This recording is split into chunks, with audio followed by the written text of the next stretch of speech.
Hello, man. Hello, Mgtows. Let me go over and check my YouTube page and waiting on Diversible Mgtow. Okay, let's redo this and see if we're actually on the air. Waiting on Diversible. Okay, there. Yeah, lately I've had to refresh the page because I don't know why that would be like that. Well, hello, Mgtows. Go your own way. Go your own way. All your sins are forgiven from the past. It's a new world once you start living Mgtow. Today we're going to talk some Mgtow subjects. We're going to talk about friends. We're going to talk about probably gender dynamics, like always. We're going to talk about Mgtow in general, and getting things right in Mgtow. I think it's really important to get things right in Mgtow, and I had a little problem today with something that was said. There's death by a million cuts, death by 1,000 cuts in this universe when it comes to gender dynamics. And if you get the slightest thing wrong, it tends to lean towards the other side. One of the things I hear all the time is, hello, JK. One of the things I hear is men deliver their seed to a woman and they get her pregnant. And that could be farther from the truth. The truth of the matter is you don't have a seed. I know she has a seed. You don't have it. What you do is something more like pollinate it. What sperm is it's called a transposable element. It's a DNA sequencer. The DNA sequencer gets in there and it creates either a reverse mutation. It's a reverse mutation. A mutation would be what would happen if selfish genes or genes that were TES, which is a selfish gene element, would just duplicate itself. And if it duplicates itself, we know what happens when cousins marry cousins and stuff. You have have mutations. So what you have is more like a pollination. And this is something everybody should have learned in school, but they don't teach it the right way purposely because they want men to believe that you have to be the responsible party because you're making her pregnant. You're not really making her pregnant. She has a seed, and that seed splits, and there's a gene sequencer that you have. It's pollen, is what it is, and you have to think about this thing in the negation. What happens in the negation? Everything on a bar, like I talked about, you can measure truth through this bar, and everything works from one side of the bar on the field to another side of the bar, but it negates the other thing as it goes back and forth, like Republican and Democrat. You can go one way. The middle of the bar would be you're in the middle. If you move this way, it negates you being a Democrat more to a Republican side if it moves this way. So that's the way DNA works. And the more you move to the side of diversity, more diversity, the better possibility you're going to have, and that all starts with what's called TE transposons. T transposon is just a jumping gene, a transposon element, DNA sequencer, and that's what you have is a DNA sequencer. Because the thing of getting this right is I often hear that you made her pregnant. You didn't make her pregnant. It was her choice in getting pregnant. It was her choice to open her legs. It was her choice to keep the kids. It's her choice not to leave the kid at the the hospital. She has every choice. Her autonomy is built in. Your autonomy is depleted in a negative fashion once that starts happening, and you lose autonomy, and it's a forced fatherhood. These forced fatherhood things come in several different ways, and it's usually death by 1,000 cuts.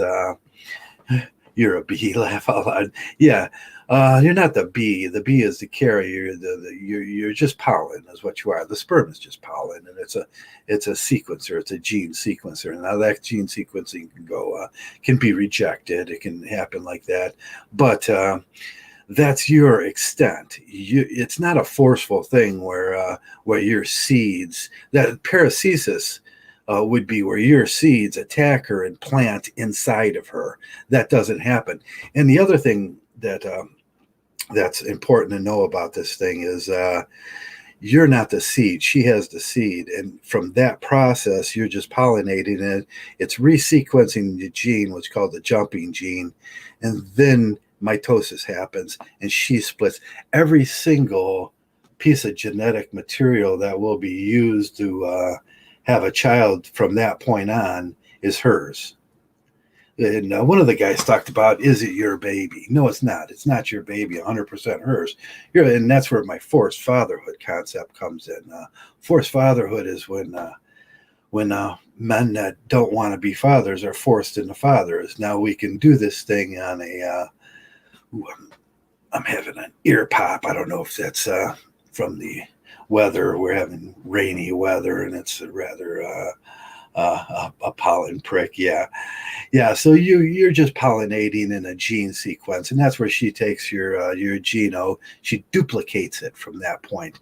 If she duplicated her geno, think about this in corn. When you get corn, what happens with corn once in a while is the genes don't jump around in there, and it's a negative. You have to think about this thing in a negational way. If the genes don't reorganize themselves from another source, then you get what's called that corn that we use at Halloween. It's got black and orange, and it's mutated corn. And if the gene sequencing doesn't mutate, if it mutates into that, then it's totally useless, pretty much toxic corn, and nobody can eat it. And it's a totally useless thing. That's because it didn't sequence properly. Or and when you do sequence, it means there's going to be a change from the original DNA on that. So the idea which is planted into us in several different ways, as we're told, we're fathers. You're the responsible party. You made her pregnant. You didn't make her pregnant.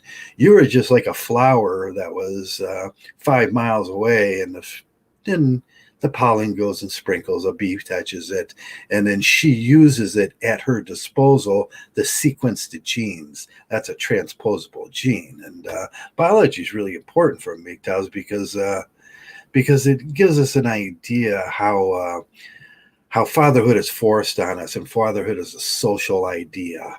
It's a social idea that's probably a good idea for children to have fathers around to teach them how to do things. But in this case, when they do these minute little switches, like you made her pregnant, that makes you the responsible party. That makes you the one with agency. And all of her agency is taken from her and put on you, and you become the ultimate protector provider. That's how that process works. And it's done by a tiny little lie. A tiny little lie that they're telling you. And there's hundreds of these tiny little lies that you have to untangle because they tell you these tiny little lies in school. And it's a process of a lot of lies that make men believe in the social concept of fatherhood. It's 100% her child. It's 100% her baby. Her body makes a baby. Your body has nothing to do with that. You provide a pollination gene sequencer that's a transposable element. That's all you do. But you, as a father, have 100% responsibility to take care of the two dependents that you have now, the baby within her and her, to somehow, because of this thing called fatherhood.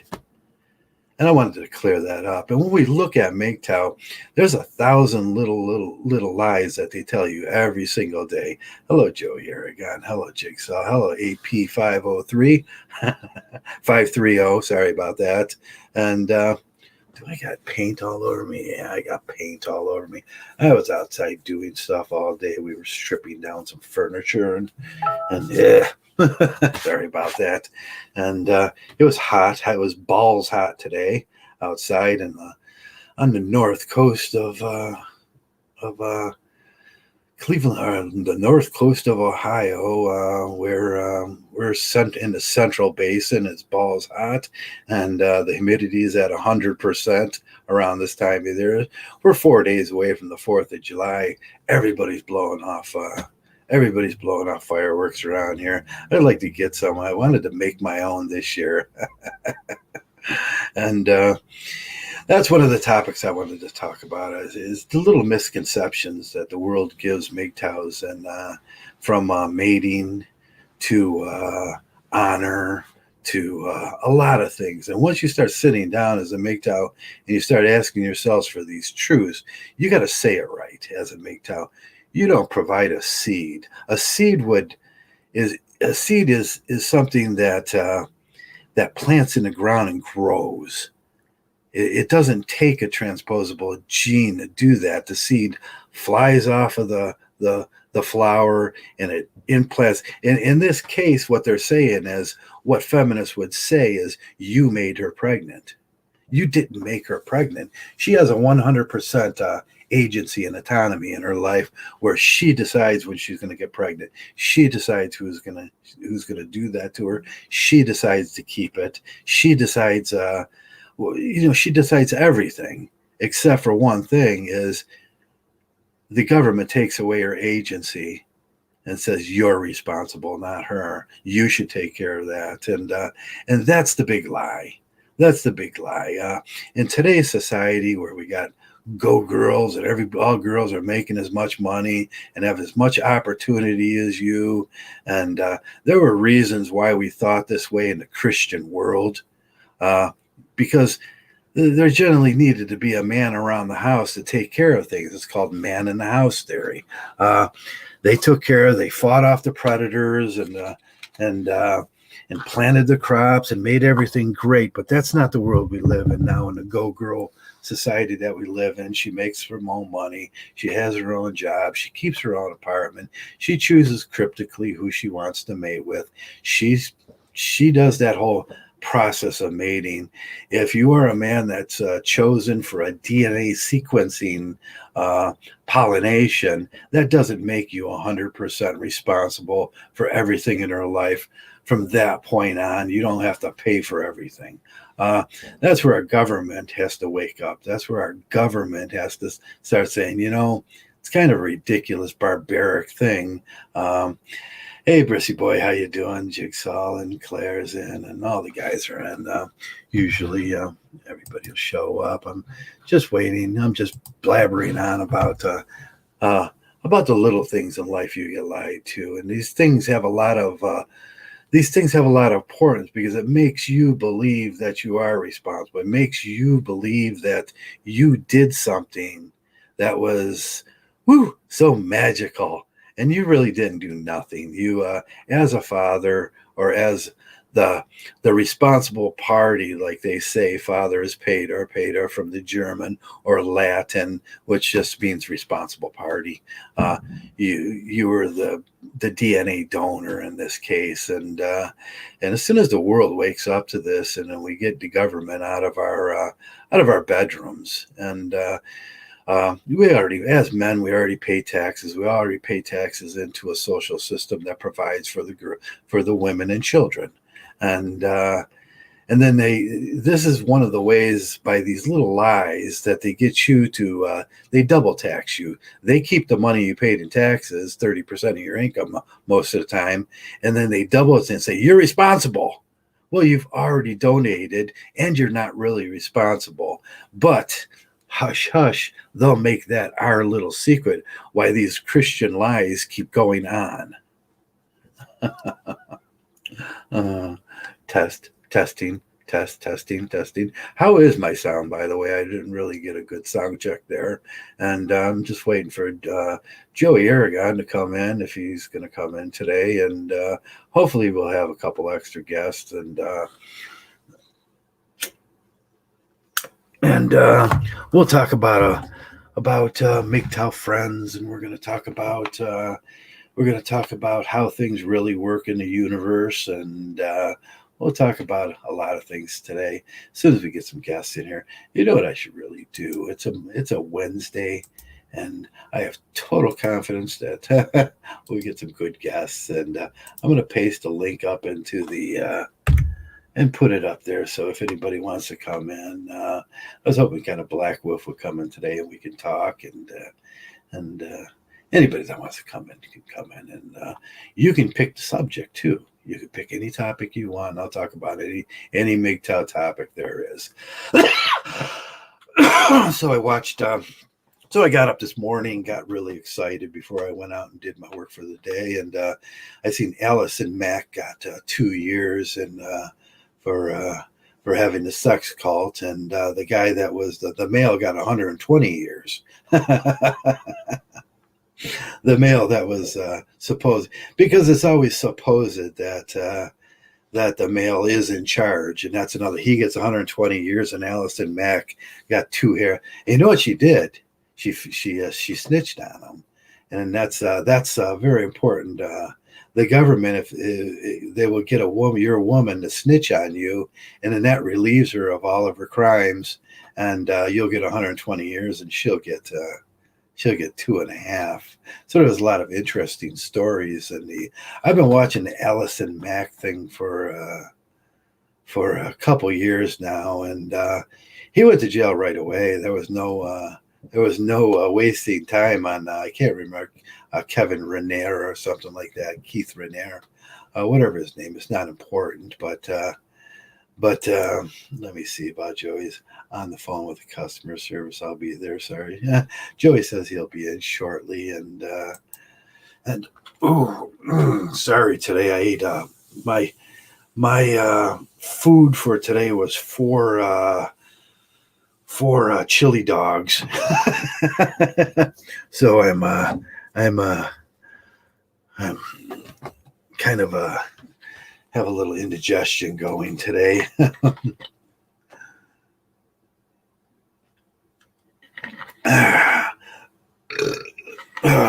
Man, yeah, I shouldn't have done that. 4 chili dogs was overdoing it a little, but I do. You get a whole can of chili stuff, and it's like it was canned chili too. That was probably the thing. And that stuff could kill you. So today we're going to talk about Mgtow, and I'll go for everybody that's just came in or coming in. Go your own way, Mgtow. Go your own way. Go the Mgtow way. It's not really going your own way. It's going the Mgtow way, which we all think alike. We all have a different idea than what was insisted that we believe from our childhood, and the things that we learn in school about social dynamics, gender dynamics, females, and everything. So Mgtow's about college level gender dynamics is what it is. Hello, Rick. How you doing today? Rick said, I didn't see Black Wolf. I sent Black Wolf a link. We'll see if he comes in, and anybody that does want to just click on the link and share. Whatever you want to talk about, anything. Put your if you got any questions, just put them in question form, or any topics, you can just put in a question form, and I'll talk about it. And that's about it. So today we're talking about that death by 1,000 cuts, social lies. How many social lies have you seen since you've been in Mgtow? You're the responsible party because your seed made her pregnant thing is how they say from the feminist view, all POV is rape because you're parasitically put something inside her, and that couldn't be farther from the truth. I mean, once you start looking at how it really works and what things really are, sperm isn't seeds. Sperm is like pollen. It's a transposable element. It's a gene sequencer. And that's all it is. And it's her choice 100% to it's her body. It's her choice. Like they say, she has an agency 100% at that point. But wow, how fast that agency is lost once things happen, huh? It's like, ooh, the strong girl thing goes right down the drain once they realize that their body produces children. Must have been a big surprise to them. And that's it. It's always such a big surprise, dating and coupling in that fashion, the POV, that thing. That's where babies come from. If no one's ever told these PUAs that, you would think that that's a flyby on PUA. That thing that they crave, that thing that they do, that thing that they spend their whole lives trying to do. That's where babies come from. uh, why is there no male birth control?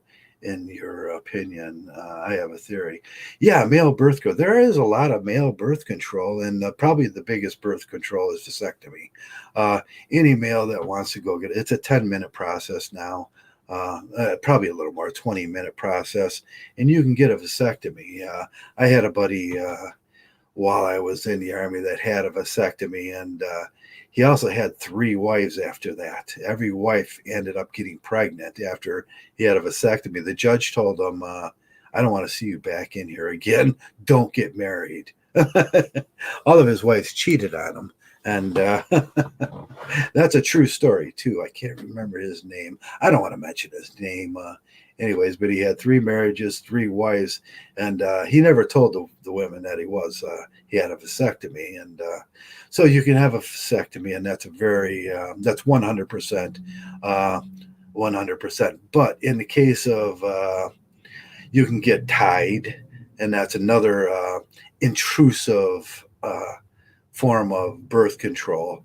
There are forms of birth control for men, but they're very dangerous because I think it's more of a danger thing. Once you shut off the male, there's chance of prostate cancer after that. Males generally, the chances of prostate cancer increases. We used to talk about this all the time, and one of the things that you can do alcohol injections or alcohol rubs on your balls, which doesn't feel very good unless you're a little itchy down there, and you take a little alcohol and you do that. But if you do that daily, that will deflate the size of your genitals and do that. But they notice with people, and you can go to people that were forced or people that chose to be asexual, or men's groups, eunuchs. You can go to a eunuch page online, and you can talk to the eunuchs about the birth control. You could talk to them about how they do that. And we used to be very curious about how that happened, because there is no birth control for and why that is you probably know. What is your opinion on that, Brissy boy? Do you think birth control can be stopped and started? Yeah, women often lie about birth. They'll say that you have birth control, and she stops and starts the birth control, and then she ends up getting pregnant, and you are a dupe dad at that point. You're going to be a forced father, dupe dad, forced father. You can call it what you want, but she's in control of the birth control at that point. And I think that's what it is. It's always about one of those little lies in the world. There is several other stevia, or there's a plant in Asia that works very good for male birth control too, but they can't get it through the market. Most of the tyranny that will be said about that is, oh, it's for your own good that you don't do this. Well, we know about tyrants, and all tyranny comes from it's for your own good. We're just trying to help men, but they don't really want birth control. They don't want men in charge of their own bodies. Like they say, women's body, her choice, and she gets all these numerous amounts of birth control that gives her choice of when she wants to have her baby, or if she doesn't want, she gets abortion, she gets Lazarus or Moses laws, she gets leave it at the fire department, and no one will ask no questions for her. But the male is always held 100% responsible, and he doesn't even have from that thing birth control. The only way that you can get control of that down there is a vasectomy, and that's 100%. It's 100% credible. If you have a vasectomy, you're not going to have no children. But there's other things that come up with that, and I would say for every guy that's young, because nowadays a vasectomy you can get them tied, and you can reverse that process now too. It's a simple reversal process. It's not as traumatic as it used to be. It's done in office most of the time with a surgeon, but he gets his money and everything. I don't know what it costs to get a vasectomy nowadays, but that's 100% sure for stevia's zero glycemide plant-based. So yeah, fake sugar. I can't remember what they call that. Something starts with an S. I can't remember who used to talk about it all the time. Male birth control. They don't want you to have control of that. In other words, and it's just another thing where the government is forcing fatherhood on you because of the morality issues of having sex with a woman, and they think it's more like when a man does it. When the man uses birth control, it's like it's like lying to her, because what she really wants is you to implant your pollen inside of her. The sequencing happens, and it looks like you're the father. It looks like you're a father, so they need forced fatherhood to charge men. And like I say, it's always that self-serving program that they have. It's in a lot of bread, diets, drinking foods. Yeah. Stevia was. I misspoke when I said stevia. I could look that up and on a further podcast and see what it's really called. But it comes from a plant that grows abundantly in Southeast Asia, and that I can't remember the guy that used to talk about it and everything. So like everything, they don't want men in control of their own bodies, but we can take control of that, and we can get a vasectomy, but that's an intrusive, you get a little cut, and they're going to go inside your body and have to do something to end your ability of having children. I even think legally now you have to disclaim that you had to a female, or else it's considered that you've cheated her. Which is just ridiculous. You're just trying to protect your interests. There's financial abortion. Some men don't want to, and I always say men that don't want to be fathers make bad fathers. That's the same for women. Women that don't want to be mothers make bad mothers, but they get all the choices in the world, and we get no choices. Let me see where Claire is at. Claire's having he's on the phone with a customer, so he's trying to get in. Are you a rabbi? I'm a Mgtow monk. I'm not a rabbi. As for religion goes, I'm an atheist. I wear a skull cap because I ride a bike. And it keeps the hair out of my face. But I'm a Mgtow monk, so it's synonymous of monkness, I suppose. And it keeps the hair out of my face. I'm a Sedavankitis.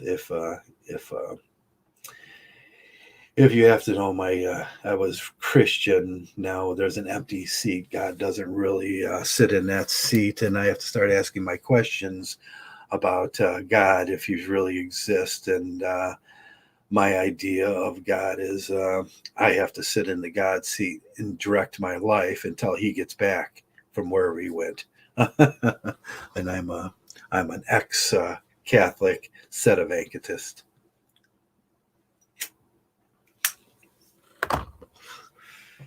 Monk. So I'm a Sedavankitis monk. Sedavankitism means empty seat. There's no, God is no longer in the seat. So that's my explanation for why I wear a skull cap. And I can forgive you for all your simp sins. Go your own way, Mgtow, go your own way. All your simp sins are forgiven. And You're fresh. You're a new. Just do the Mgtow thing and live a Mgtow life, and everything will be fine.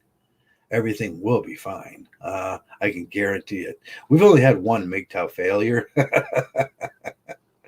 so that explains that.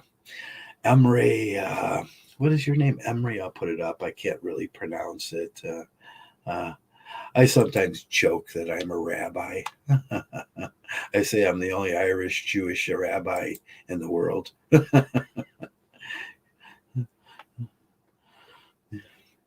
You laugh too much. Too much tough. Okay. But today we're talking about Mgtow. I'm just kind of trying to fill some time here until my guest Joey Aragon comes in, and whoever else wants to come in. If somebody wants to come in, I put the link in the stream about 10, 15 comments up.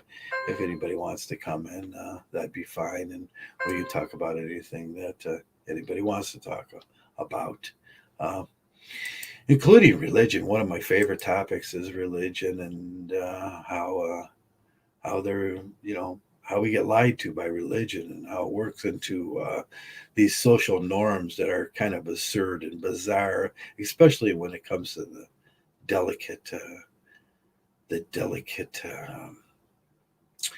subject of gender dynamics and how we get taught lies by the church and your parents and the school teachers and everything you've been taught about biology of females is pretty much a lie. So just waiting on Joey to come in. And so we were talking about the news. Allison Mack got 2 years. Her male counterpart for that got 120 years. So she got the P pass on that because she snitched on him. Yes, she did. And that's very valuable. And it's a very valuable idea to any male in Mgtow or life, or if you have a partner, all they got to do is get her to snitch on you, and that's pretty much what Me Too is about. They want these things to happen. Now we have an interesting Me Too thing. Trevor Bauer went to a woman that was soliciting rough sex on I can't remember what the page was, but she was soliciting rough sex, and then he went and he participated in that, and then he's seen her twice, and all of a sudden it wasn't rough sex; it was domestic violence. She filed a domestic violence against them, and Trevor Bauer, he plays for the Los Angeles baseball team, is going to have to. It'll probably end up ruining his career or something like that, and now he's going to have to defend himself in court. She got a TPA, the TPA, temporary order was issued against him today. TRA, temporary resist. What is that? Temporary order to stay away order or whatever it is. It's I don't know what it's called in California where it was issued. So another Me Too, another victim of Me Too. I was wondering what she was going to do, whether she was going to use the TPA to try to restrict his phone records, where, well, that's what happens. She gets to claim the phone and she restricts those records, so it cannot prove that she participated in that thing that was she was soliciting online for.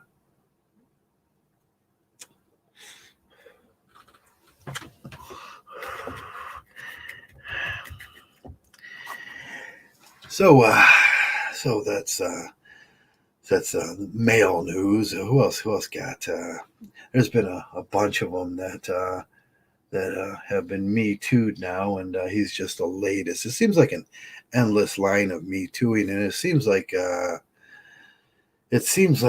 corporations and big businesses are leaning to monopolize that Me Too thing and use it for their own self-serving ways. And we've seen it with Watson. Watson was the quarterback from Houston that wanted out, and then all of a sudden, all these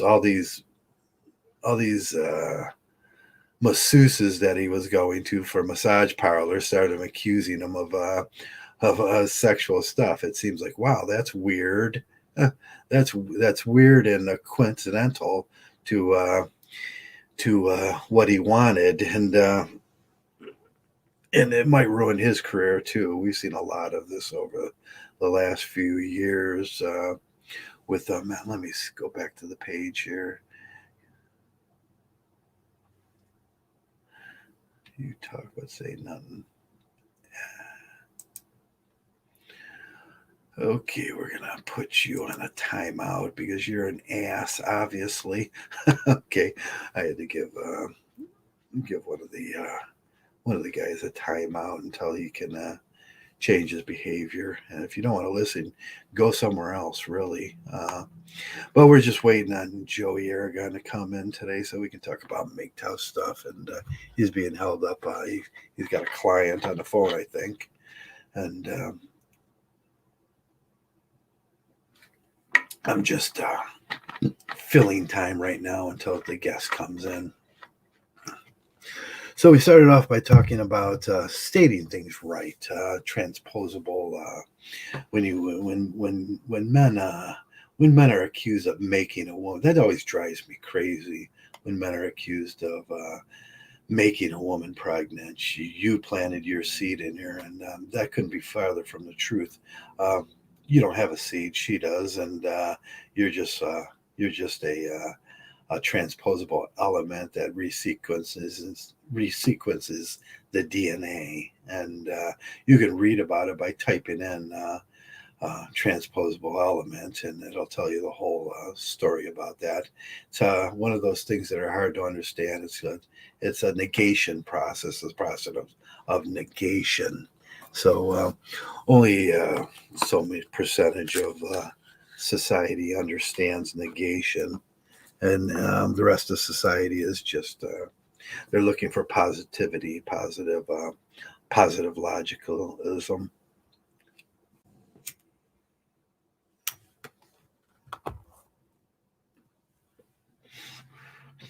Okay.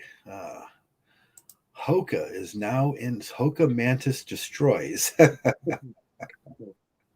Are we live? Yeah, we're live. I was just rambling on for a while, and I already had to kick somebody out, or I gave him a 300-second timeout. Oh, what happened? I don't know. Someone came around, and he was just being crass or an ass. Yeah. Oh, Yeah. Oakland's winning 3-0, Joe. You gave me Oakland. Oh yeah. I was just gonna say Oakland's gonna go on fire soon. Yeah. It's just that they're playing about the same baseball that the Indians are playing, so they all both have similar problems, which they seem to straighten out right about half break. Yeah. Yeah, right around July, the end of July, and then both of them go on fire. But they're playing really good at the beginning of the year, and I don't know what happened over there.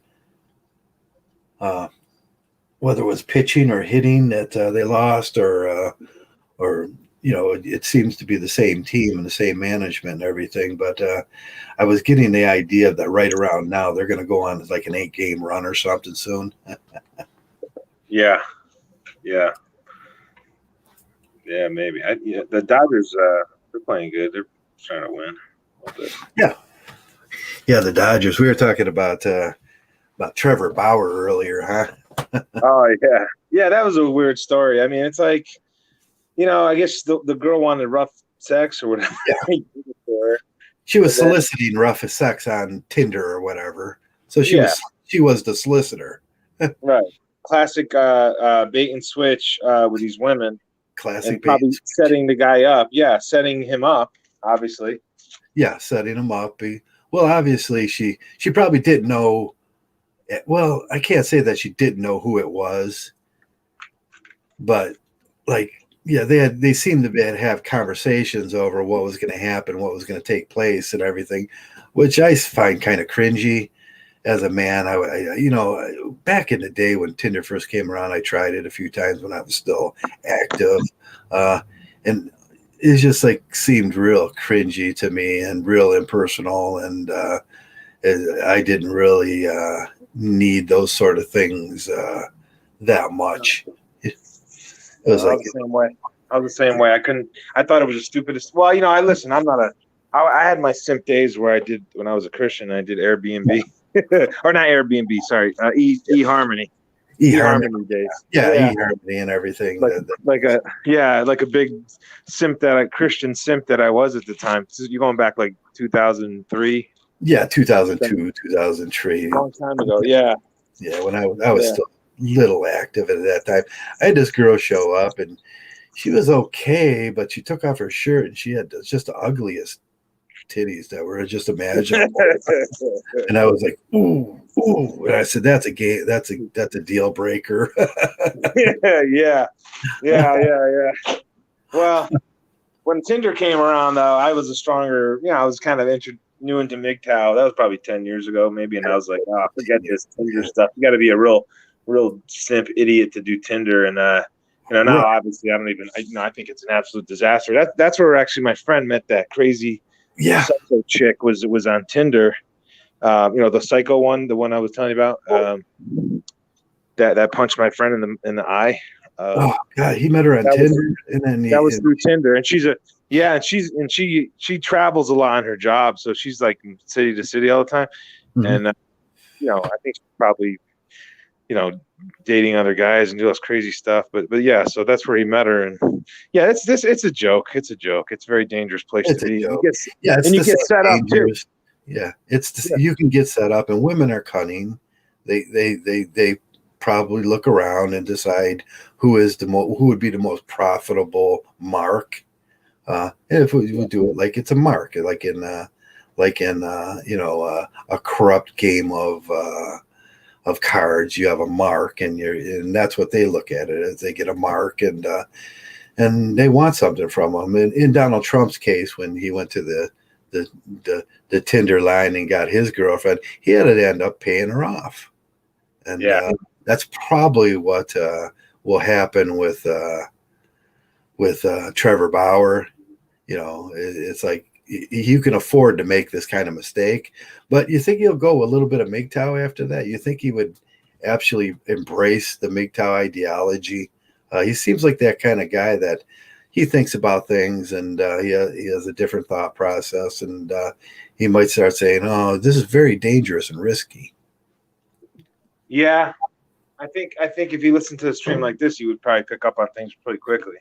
Right. Yeah, I should have named this Trevor Bauer. Let's talk. Yeah, maybe next time we'll do a show for him. Yeah. Bauer, who is the target? He's a huge target. All those athletes are. Yeah, all the athletes. Who is the linebacker for the Houston Oilers there? That white guy? No, he was very. Yeah, J.J. Watt. J.J. Watt's like Mgtow. He was very. Yeah, Trevor Bauer should have talked to J.J. Watt about dating and stuff like that. But talking to these guys is like talking to guys around your neighborhood. If they want that, that's what they want, and that's what they're going to do. And their idea of risk is on that bar that I talked about. They're going to extend their risk. Yeah. And he did, and he still got caught. He still got hit. He still got the, so there's, wow, fireworks going off. So no matter how safe you try. Same problem, huh? You got the same fireworks? I had that 2 times now this last 2 weeks. Fireworks in the neighborhood driving me crazy in my ears. Yeah, they blow off a lot of fireworks up here. There's like I said, I live in a Hispanic community. The Hispanic guys are about their fireworks. They just love them. Yeah, it'll go for a month before 4th of July, and pretty much all summer, every day of and the other thing about fireworks that scares me is I had my house set on fire once by my neighbor blowing off fireworks. It went down at one of those skyrockets, went into a bush, and started a bush on fire, which started my front walk on fire, which was wooden. And I put it out. I was sleeping. Luckily, that day, my wife, and that was back in 1989 or something, uh, where my wife, it's like I was too tired. I had worked like 2 16-hour shifts. So I said, I'm going to get about 4 hours sleep and I'll catch up with you guys. Okay. And then they went out to the 4th of July party, which was a pig roast. And I said, I'll catch up because I just need to get some sleep. And she was understanding at that point. And so I'm sleeping in the room that was next to on the couch, and the room that was next to where it was ignited. And if I didn't wake up, I'd probably be dead right now. If it would have probably, Wow. Seriously? Yeah, the smoke.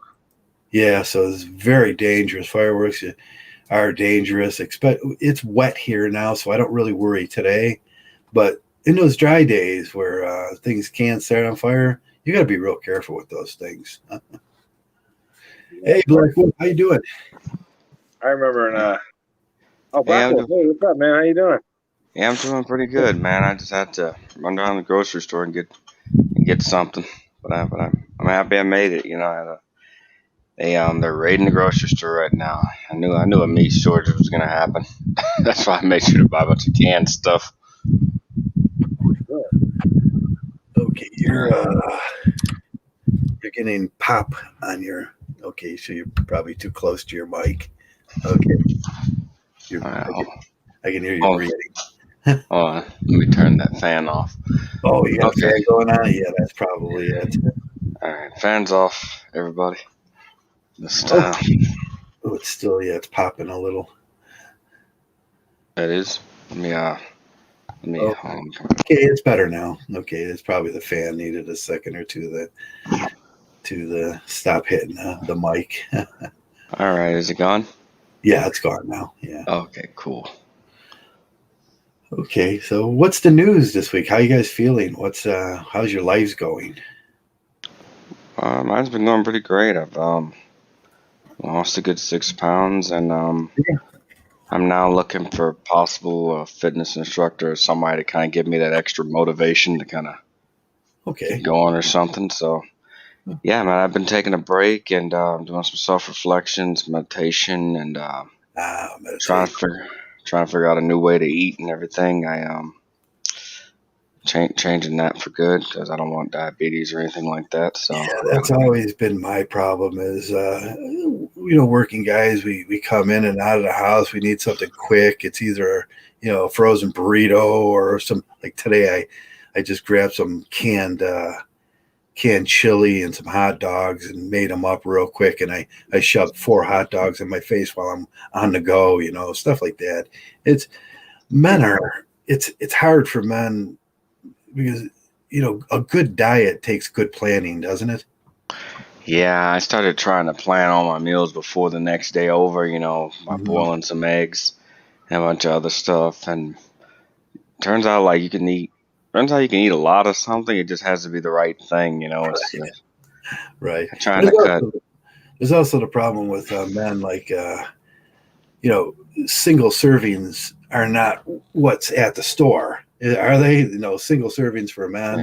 Yeah, You get a pack of chicken, you're going to get 4 pieces of chicken in there, and or if you're making something like an Alfredo or something, you got a pound of noodles, and you got Alfredo sauce for like at least 4 dinners. The serving size on most dinners are 4, so you're going to end up eating that 4 times in a row, or you're just going to end up overeating it. Which you tend to overeat it then because you don't want to throw it out if you're conscious like I am of gluttony. Uh, you don't want to throw it out. You don't want to waste it, but or you have to freeze it, and then it just, man, it's so much of a process for single guys to have single serving and be calorie conscious. Like you want to keep your dinners. Where do you keep your dinners at calories? yeah. I mean, for me, I had the lean cuisines. I mean, that was always a quick go-to whenever I needed. Then there's the damn heater meals. I hated them damn things. Back when all I had was heater meals, weight wasn't a problem because that's the bare minimum. Those things give you the bare minimum. What you need. They taste like crap, but great when you're on the go. You're just moving around a lot. And just doing everything I can, take more hikes and everything. So that's why I've told everyone I'm just been taking a break from making videos to You focus on my health. taking a little break. Yeah, that's always a good idea because it's stressful as a Mgtow trying to get our point of view across to the world without having to take abuse. All that abuse adds up, doesn't it? It's Yeah, it really does. That's and why.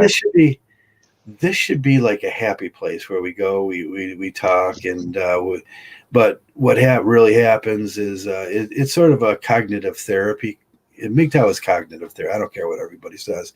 It's a cognitive therapy program where we come around, we talk to each other, we share our ideas, and we get things off of our chest that have happened to us in the past. And it's a great cognitive therapy. It keeps a lot of men from committing suicide, and it keeps a lot of men from being lonely or developing a new lifestyle that's like you were talking about, healthy for them and everything. So it's a great cognitive therapy. But we get people that come in all the time, and they disagree with us because we're not making the girls happy.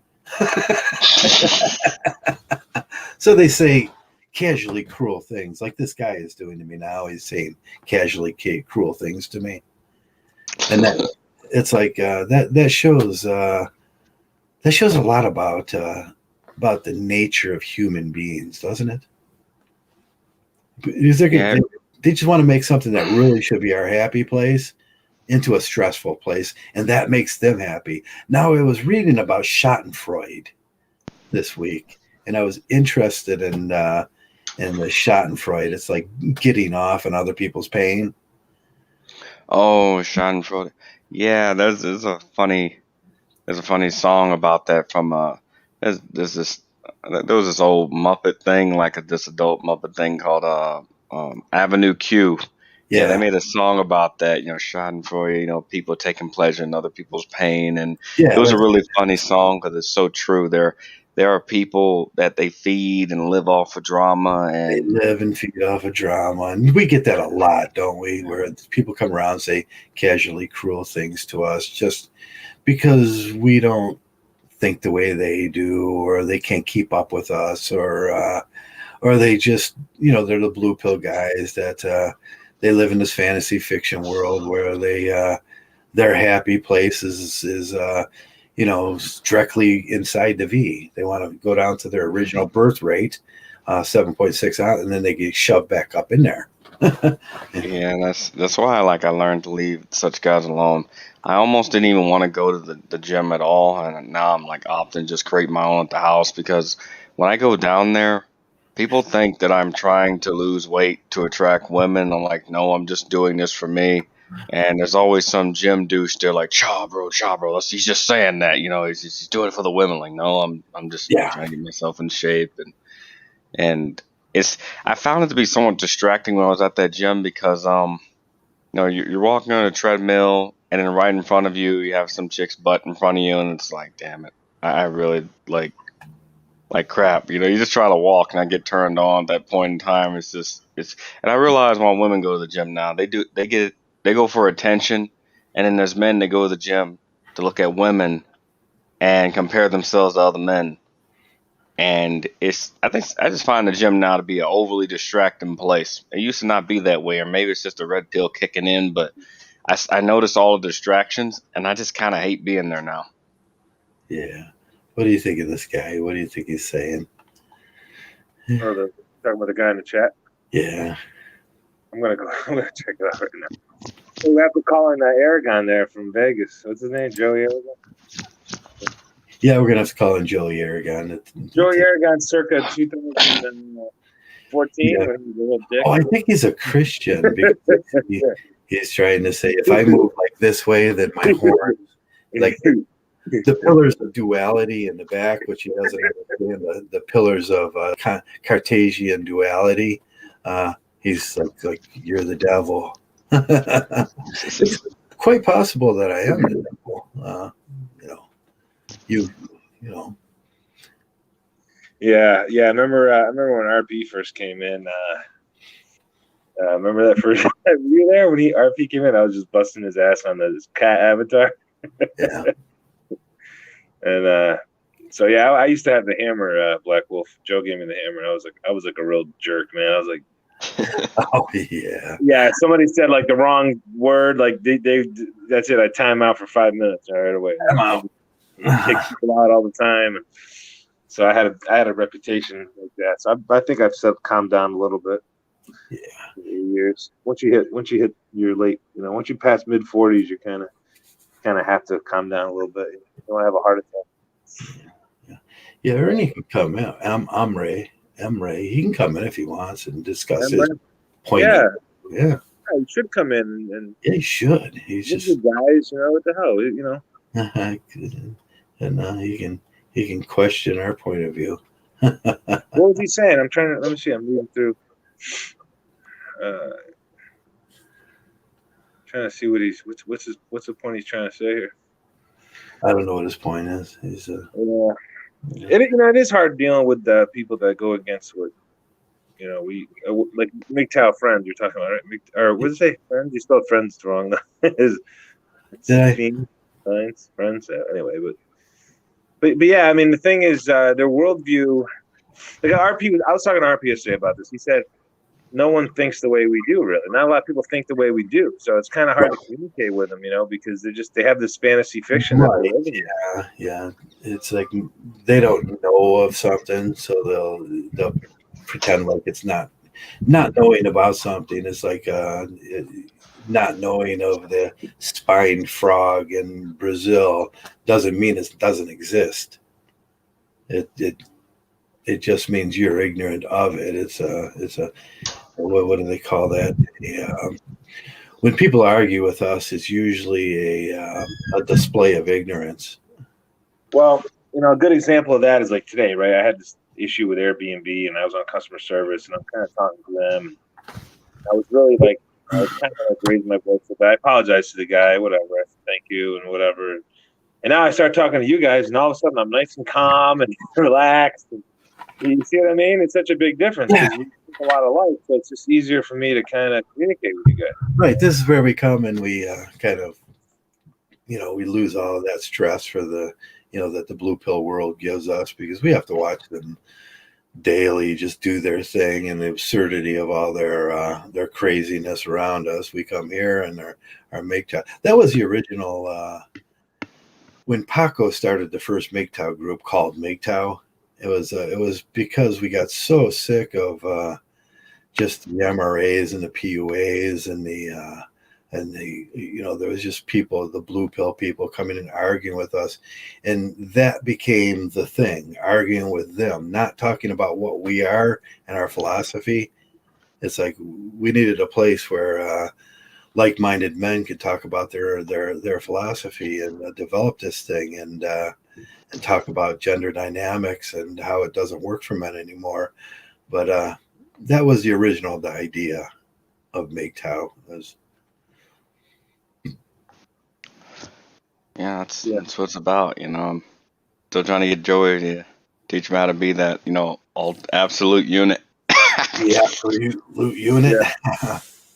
Yeah, but I remember being in a room talking to him and RP, and I showed this really funny clip of this Close Enough cartoon made by the guy who made Regular Show. He comes into the gym and he noticed all the guys with the muscle getting like slapped by the one leader and then screaming, lifting these weights. He goes in there and he goes and tries to go for the training and everything. He gets slapped straight into the wall.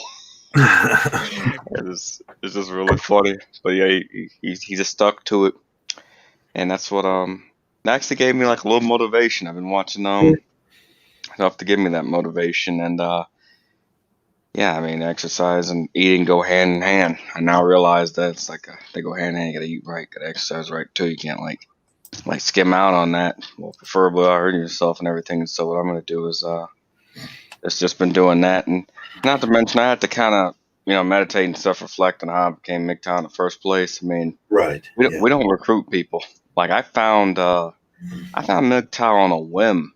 And I wasn't even in a red pill rage. I was in a black pill rage. So, at that point, it's very hard to communicate with a dude to any degree when he's going through just everything, the world crashing down around him. And then I had to come out of that before I was able to really communicate with anybody because I just wasn't there. So I needed that solitude. I needed that moment. Most of So Mgtow is just reducing the stress in your life that's thrown on you by, enjoying your freedom. And serenity and freedom are synonymous. You can't have freedom without serenity. That's what freedom is. Freedom from things. You have freedom to do things, but that's a different idea. I got the freedom to move around the country. I have the freedom to go to the store. Them things are actionable. Uh, but when we talk about freedom, we're freedom from oppression. Uh, that's what we're talking about. Freedom from stress, freedom from the things that society throws upon us or heaves upon us, men. Uh, just because we are men, we end up taking a lot of abuse in life, and it goes along with honor codes like you will do this, you will take care of the girls, and you're gonna lift these things all day, and that's because you can do it, and poor little girls can't, and them things get heaved upon you, and it builds a lot of stress in your life if you're playing the blue pill game. yeah, So that's why. removing stress is important. I was just reading a book today about stress, and but that's what we do. We just try to be happy. Is it a crime to try to be happy? No, it's just it takes a long time. Like for a lot of people, it takes a long time for them to realize how unhappy they are, and even longer for them to do something about it. Yeah, I put the link under there if they, you know, some Emre Kokai wants to come in, he can put the link is right underneath his last comment. So if you can figure out how to get it StreamYard.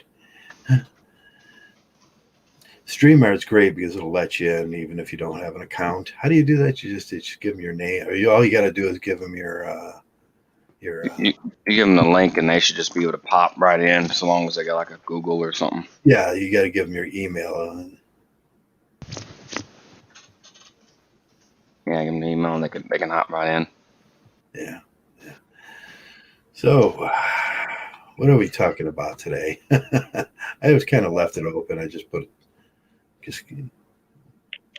Well, I guess I'll jump in. Like it's good to have friends or a support group because we as men we don't have a lot of that. I mean, women have tons of them like that they don't utilize. They have tons and tons of people encouraging them all the time, but we as men we don't have that, and this is why a lot of us feel alone. And this is why MGTOW can't like we can't be refuted. People have to come after personals and then try to attack something we love or care about.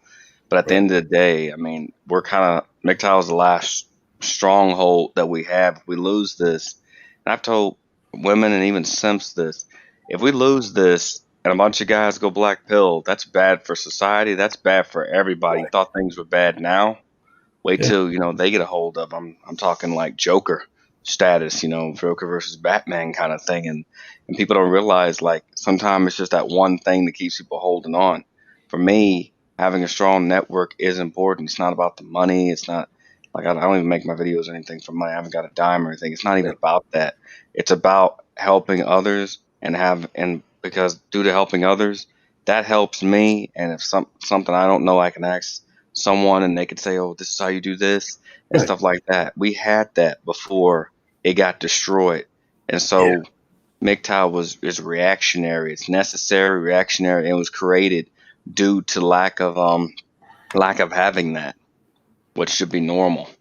But it's normal for us, we as men, to have our groups and things that make us happy. People try to make us feel weird about that.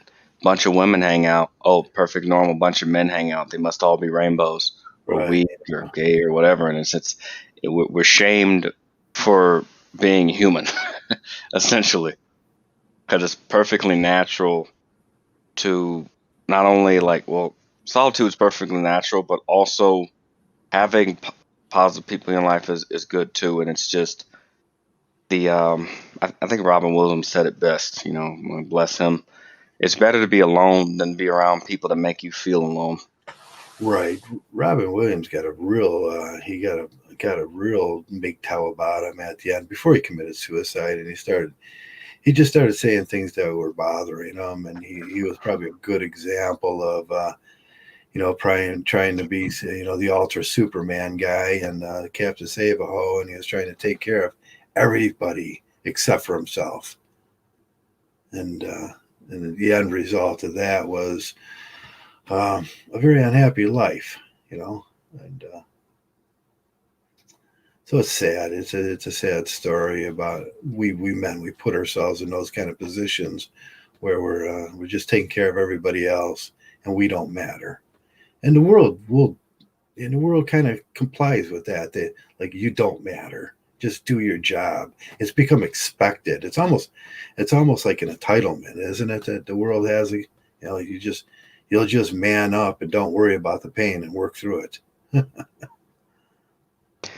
Yeah, it's just really messed up. It's like people often complain that we as men don't talk. Oh, like men don't talk about how they feel or anything like. Yeah, Well, we're conditioned not to. We every time we try to tell anybody, especially women, they use it as ammunition at random times to attack us. I mean, might as well just like it's like letting the pyromaniac run up in a fireworks factory or something. That's why right. we never shared them, and the reason why we never share them around men is now the men started acting feminine. You can't tell them anything either. So it's like who do you talk to kind of thing. We don't have a lot of outlets. So when I see Yeah, men have mental breakdowns and snap, as terrible as it may be, I understand why it happens. That's what yeah. It used happens to when be we have no options. kind of commonplace where you talk to your buddy and you can share with them what was going on in your life, and then now they weaponized. You share any kind of emotion, you're considered soft, and they'll Yeah. use it against you. But it's not really soft. I don't think. If you got something that's bothering you, most of us men have seen things in life. By the time we're 30 years old, either we've been in the military or we were on the streets trying struggling, and there's some issues there. So, and just to have a dude that understands you is a very good thing. But women want to weaponize it.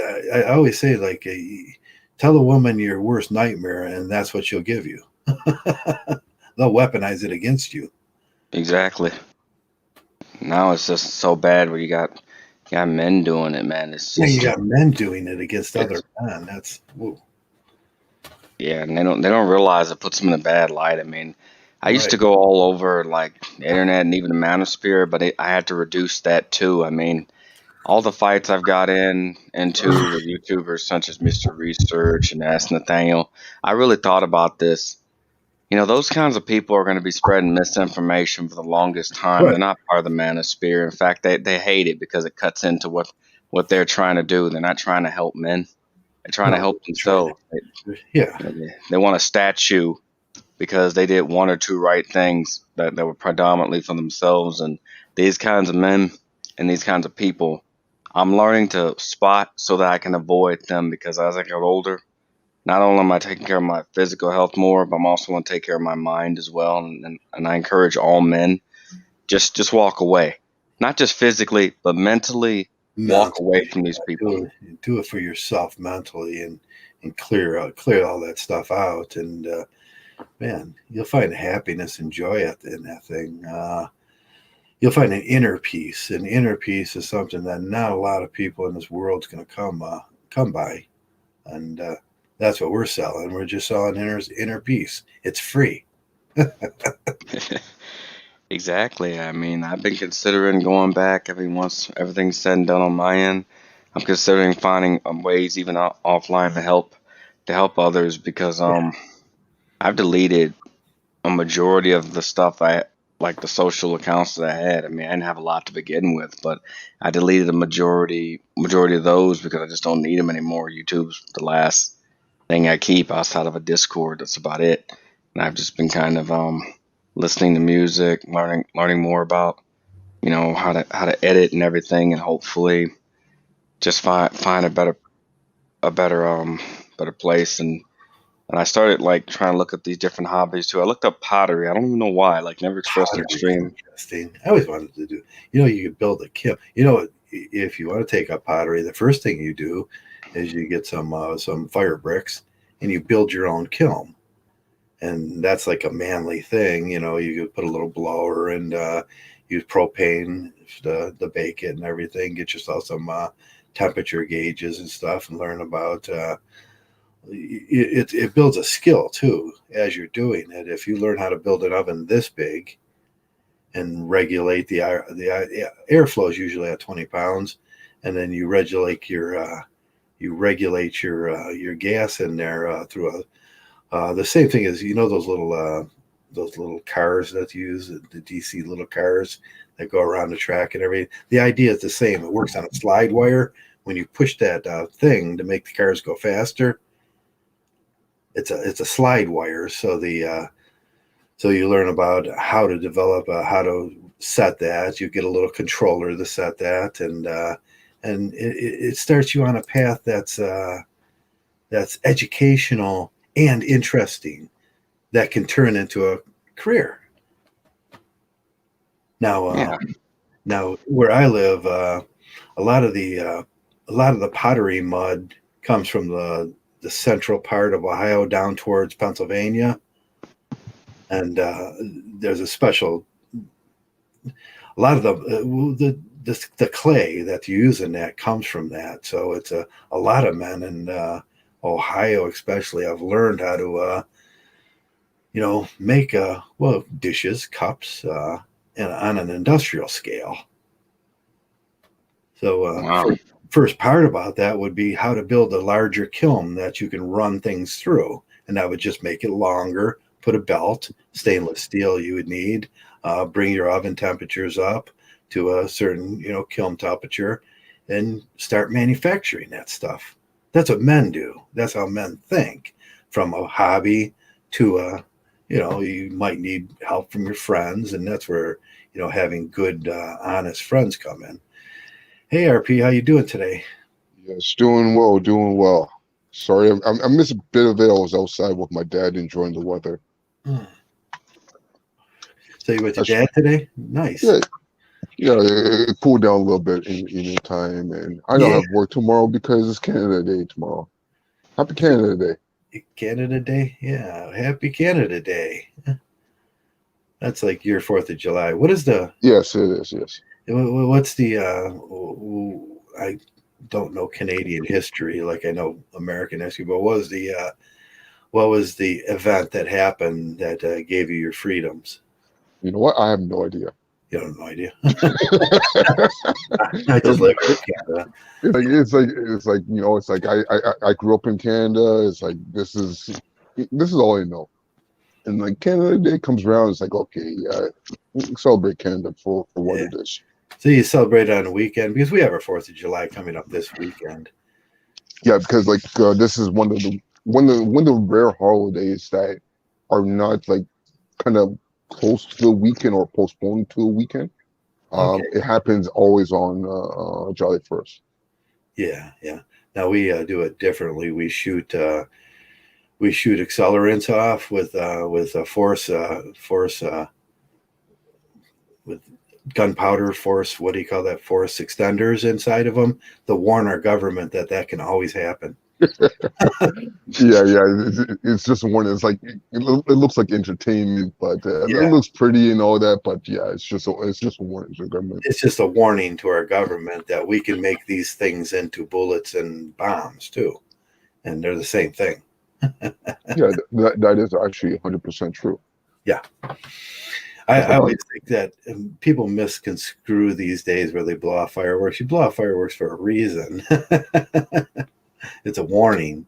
And what was it? Thomas Jefferson said, once in a while men have to do these things, and we do that warning every year to it's about our freedom too. It's saying, hey, we like our freedom. Don't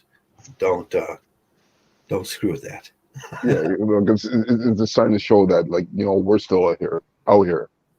Yeah, we're still here, and instead of a paper wrapping on that, it could have metal wrapping casing. and a casing and that fragments.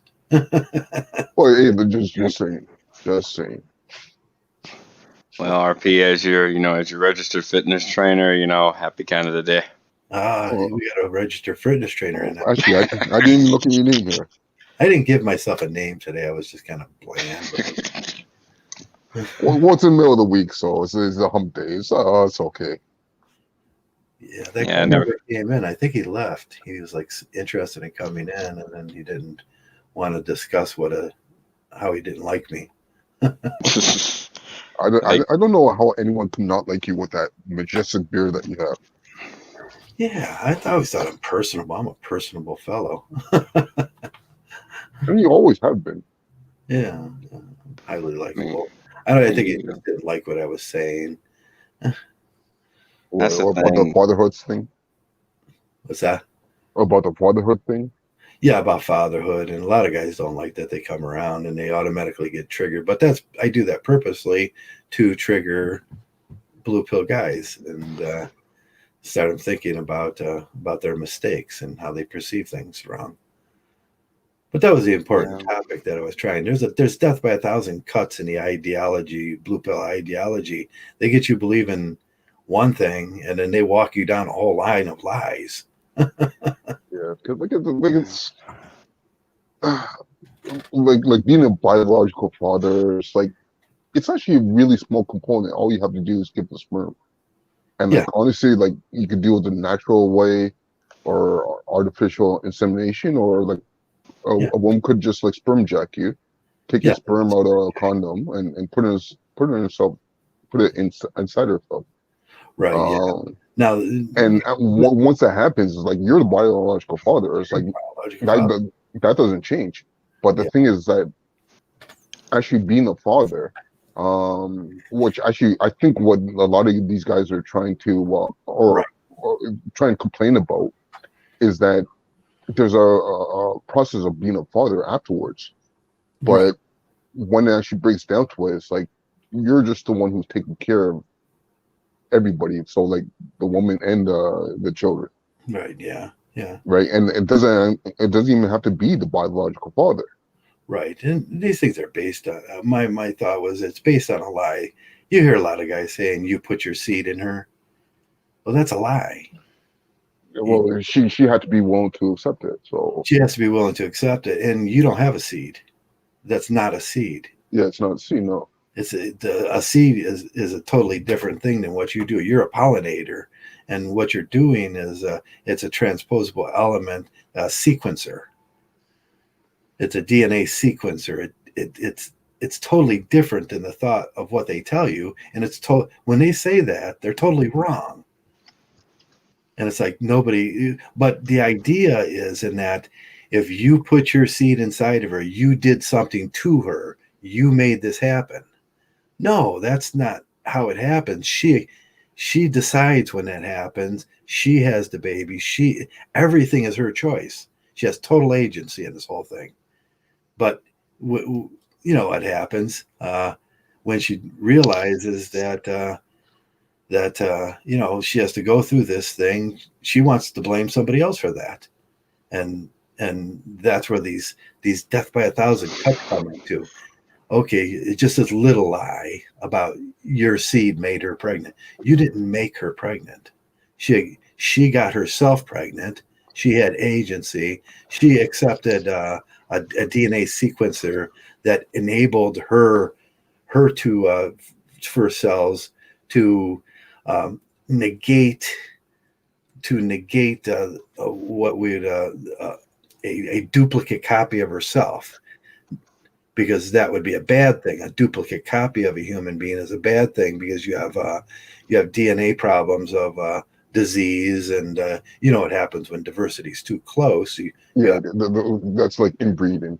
Right. I'd say look at it like you would look at a stack of corn. That corn that you can't eat that has the different colors in it,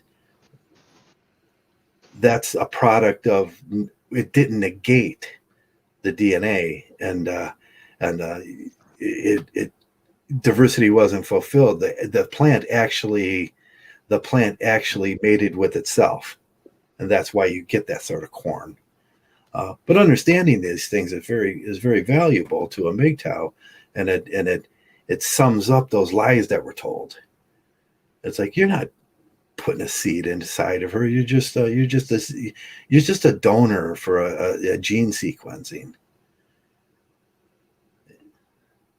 So, and it seems weird to me that, like I say, Marcus Aurelius would say it like it is, not the way their fantasy fiction about fatherhood. They sum these things up like this is there's this real thing, fatherhood, and you did something so magical there. You didn't do anything magical. It's 100% her baby. It's 100% her choice. Her body doesn't want to. You can't get pregnant. You're a male. Yeah, because once the egg is fertilized, it's like the man has no part of it. Right. All she needs and is. then the thing is, like, it is her baby because right. everything that she eats, yeah, all her nutrients all goes the into that baby, all the genetic material into that needed, baby to make it grow. Come from her. Right. Yeah. So. Right. What does she need? She needs a slave. She needs a financial assistance. And we do give financial assistance in the form of altruism we pay taxes, but then the government steals those taxes and it says you have to double pay those taxes. And then whoever gets hooked, being that father role, they get to pay more. Yeah. Yeah. Hey, Amri, come on in. And yeah, it's a Wednesday night. Why not? Yeah. It's not Friday Night Fight Club. Share your experience, strength, and hope with us. And he won't. He's just being a troll. Yeah, I mean, I try to be a troll sometimes, but I can't troll you guys. He's from London, Joe. What's that? I think he's from London. You think he's from London? Oh, one of the England type, eh? Oh, man. I don't know if it's right. I have to work my accents. You'll have the English voice, and I won't be able to argue with it. It's like, yes, that voice join the automatically. stream and have a cup of tea.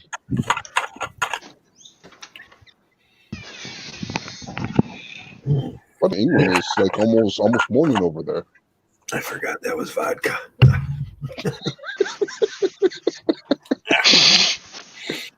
I put vodka in the thing last, and I forgot it was just sitting there. Yeah.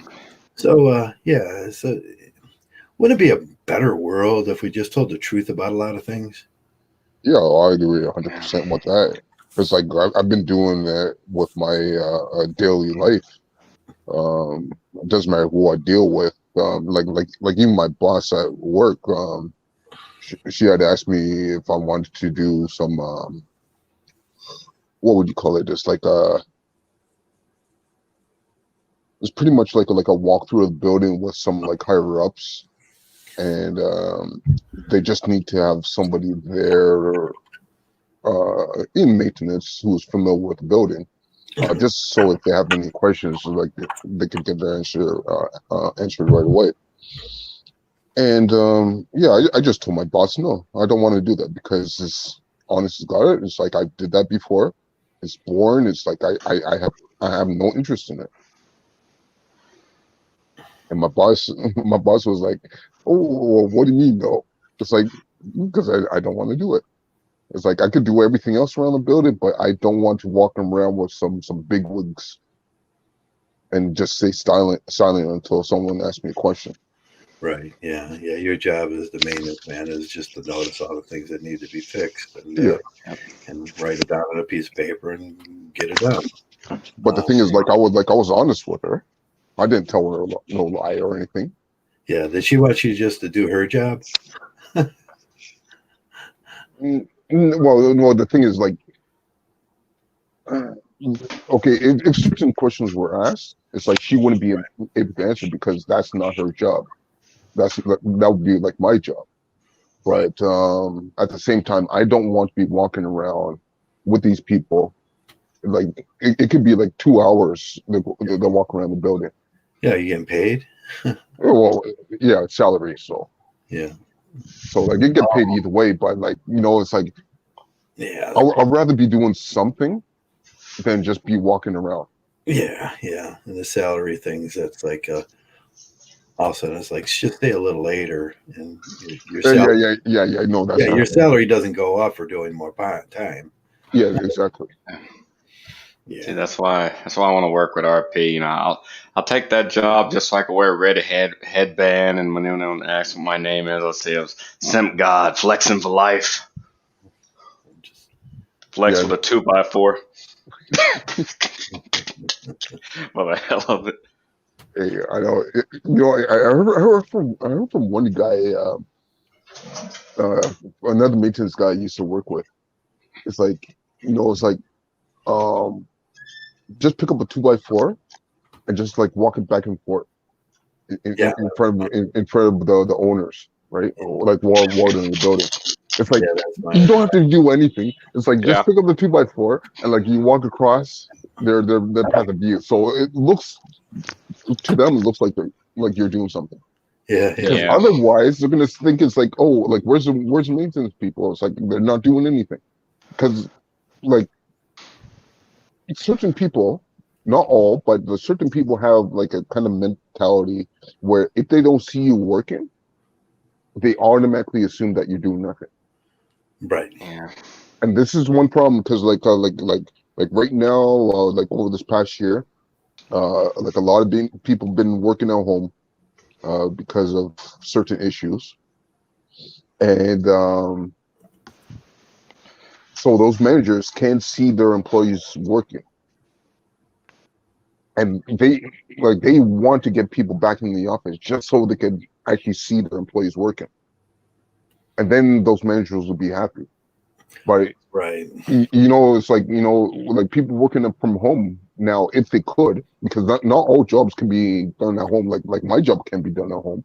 Like any contractor, like most of the mill jobs, or sorry, most of the jobs done by men can't be done at home. Yeah, yeah. And there's always the thing that preparation is the biggest part of the job. If you're sitting there, you're preparing for the job, you're writing down what you need, trying to figure out how to get it to advance the best way it can.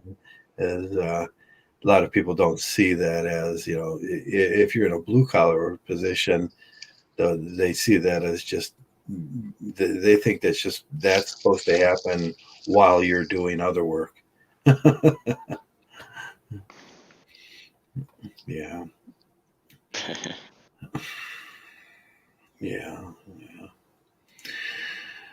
yeah. People are, the same people that are going to complain are the people that are just they're standing around going to get coffee and drinking coffee at their desk, complaining about why you're not doing physical labor 24/7. It's like, wow, vodka, anybody? Yeah, I'm gonna put vodka in my coffee one of these days. Vodka and coffee. I never tried that.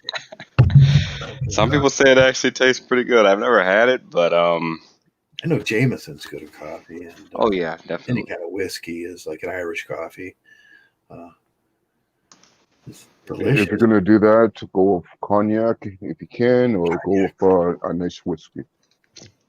Yeah, yeah. You got to wait for your coffee to go sub 168, but or you lose your alcohol. For those who drink, because not everybody drinks. Yeah, not everybody drinks, and I have to keep saying that because where vodka might be good. One of those frosty mochas, the cold coffee with the frost, Oh, and you dump a little. I bet that would be delicious. I that'd be wish really I had one awesome. right now. I was sweating my ass off today. That's why I want to move to a colder climate. no, Yeah. don't say that. It'd be nice to have the snowbirds from Ohio. They just migrate back and forth between the perfect climates. The cold and the rain. I can deal with this freaking heat, man. I go outside, I come back in, I'm like 3 shades than normal. 'Cause I'm It just was a burning weird up. day. It's cool out there now, but it started off a little cooler, and then it rained, and it got like super muggy hot. That's annoying. But it's pretty much this area. Joey knows up to the lakes and everything is like 100% humidity.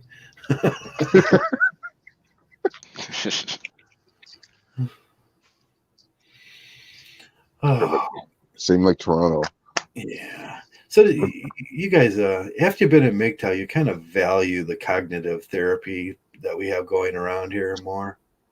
Oh yeah, Yeah, it's like just being able to share with guys and ask, if you got a problem, you can share it with them, and you don't have to share it out on these things. But we do a lot of cognitive therapy, behind the scenes. We just don't talk on these things. We talk all the time behind the scenes, where you can, man, I'm having a problem with this, or this is going wrong, or and just it's not like we don't do the same things as other people do in that sense of bonding and friendship and everything. We do that same thing. We share. Sometimes people share their emotions and how they're feeling about things, and the stress that goes on in life and everything. And it is a great cognitive therapy program.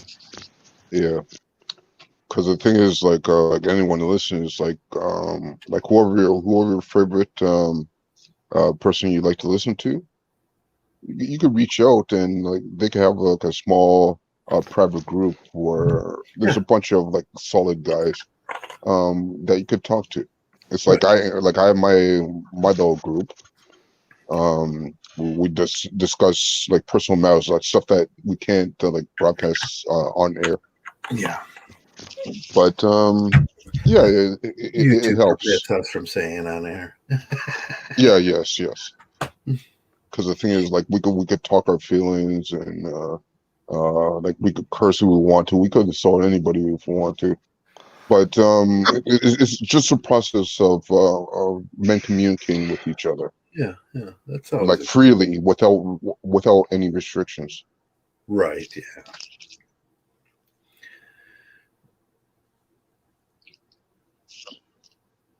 It's like there's a whole bunch of groups out there, Right. Yeah. There's groups that they talk like a lot of within different subjects, and whatever comes up, if anything from cooking to mathematics, if you want, in Mgtow, whatever your group's into. yeah. Because like the thing is like not every man is going to see eye to eye with Right.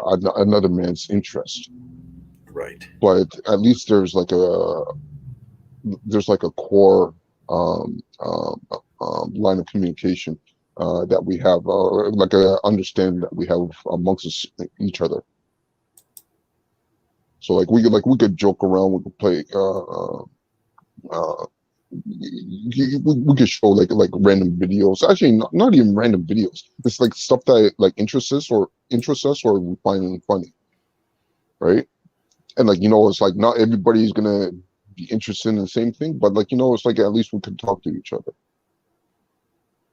Yeah. It's like good luck, good luck going out to any gathering. Like what gathering can you go to right now Yeah. You where go you to the could talk bar to?